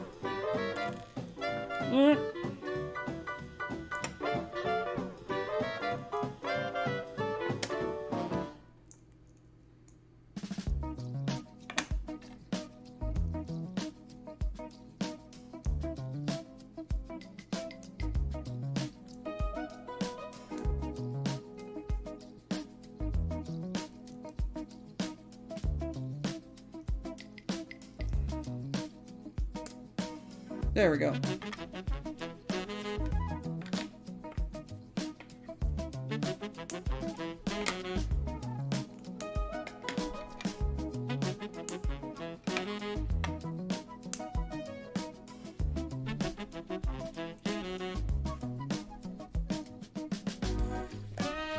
I think you just got muted, man.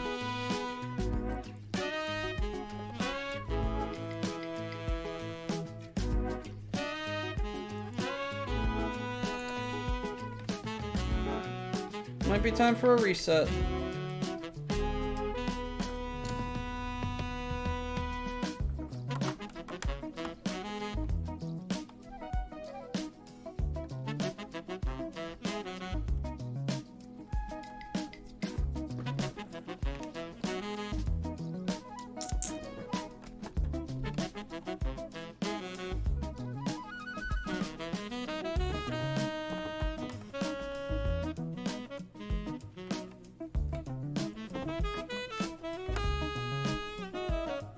Alright, and the Notre-Dame Cathedral is the first to fully integrate the flying buttresses that are hallmarks of Gothic architecture.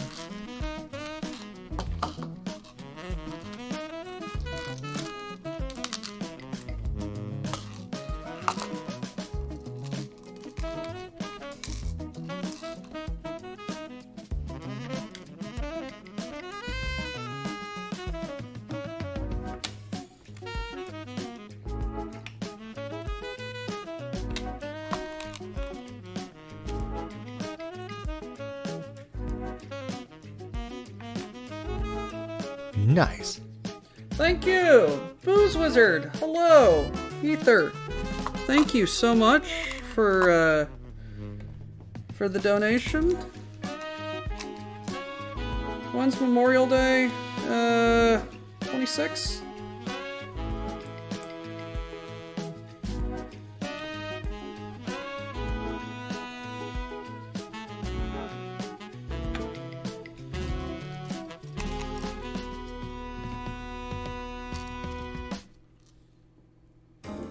How have I been? I'm doing well. Currently moving out of my apartment, so most of my cooking stuff is actually packed up, which is why this has turned into Doctor's Variety Hour. Or Variety Slot. Currently constructing Lego Notre-Dame, which is fantastic. This is an amazing set.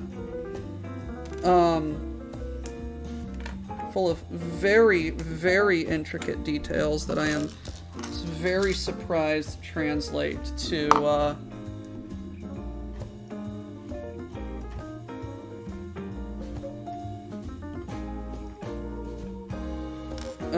translate well to Lego detailing. And I'm also about to get off so that we can make way for Striker. Alrighty.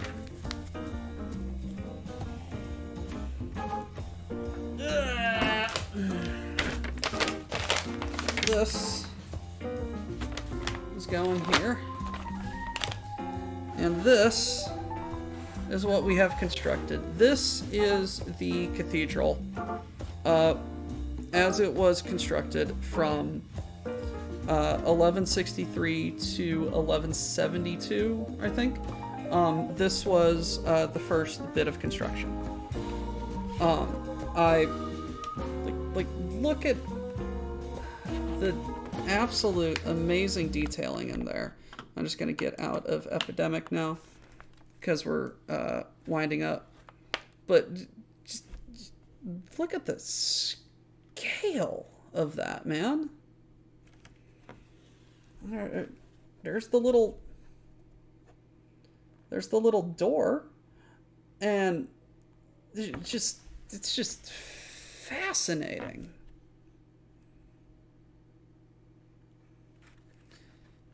Just the level of buttressing. Yeah, these over here kind of weakly installed, so I just gotta kind of be careful with that.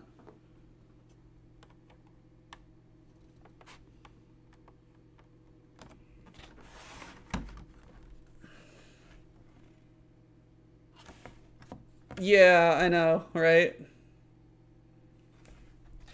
But just that they can approximate the interior grandeur with Lego bricks like this. They didn't have to go this hard because the Lego Roby set, I've been in the Roby building, and the interior of the Roby set doesn't really have anything. It's basically just the walls holding up the exterior, you know? They replicated the interior as well.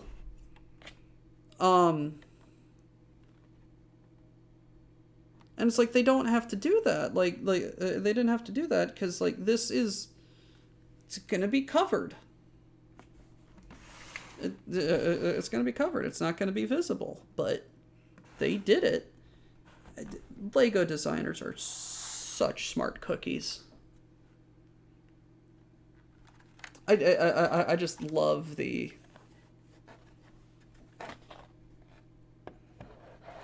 I love that effect all the way in the back. They just kind of give it like a rounded, domed appearance. Smart cookies. Absolutely smart cookies. And this is also constructed in, I believe, four parts. So hopefully next time on Dragon Ball Z, we'll get through the next construction, which takes us from the years 1182 to the year 1200.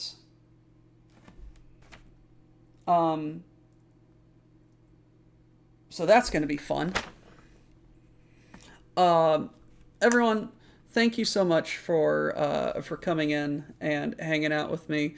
I'm sorry about Cooking Show being put on the back burner, but life is what life is, and I got to do what I got to do. It's been an absolute blast hanging out with you guys. I'm looking forward to next week because I desperately want to keep constructing this. This is so cool. This is such an amazing set. And I just can't wait to see how they mock up the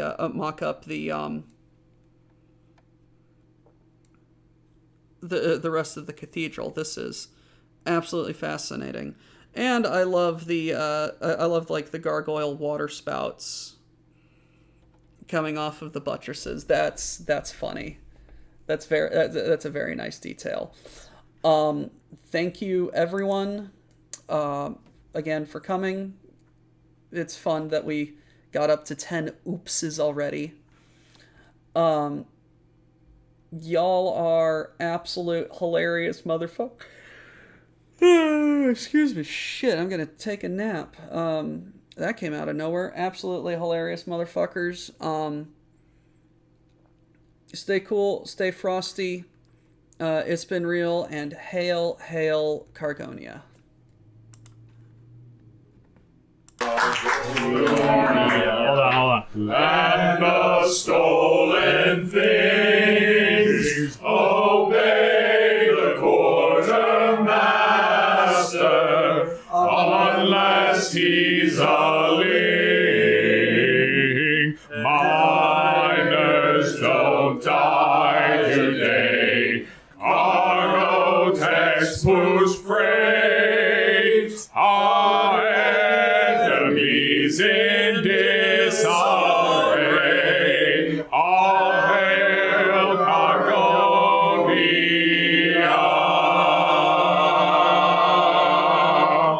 Get back to work.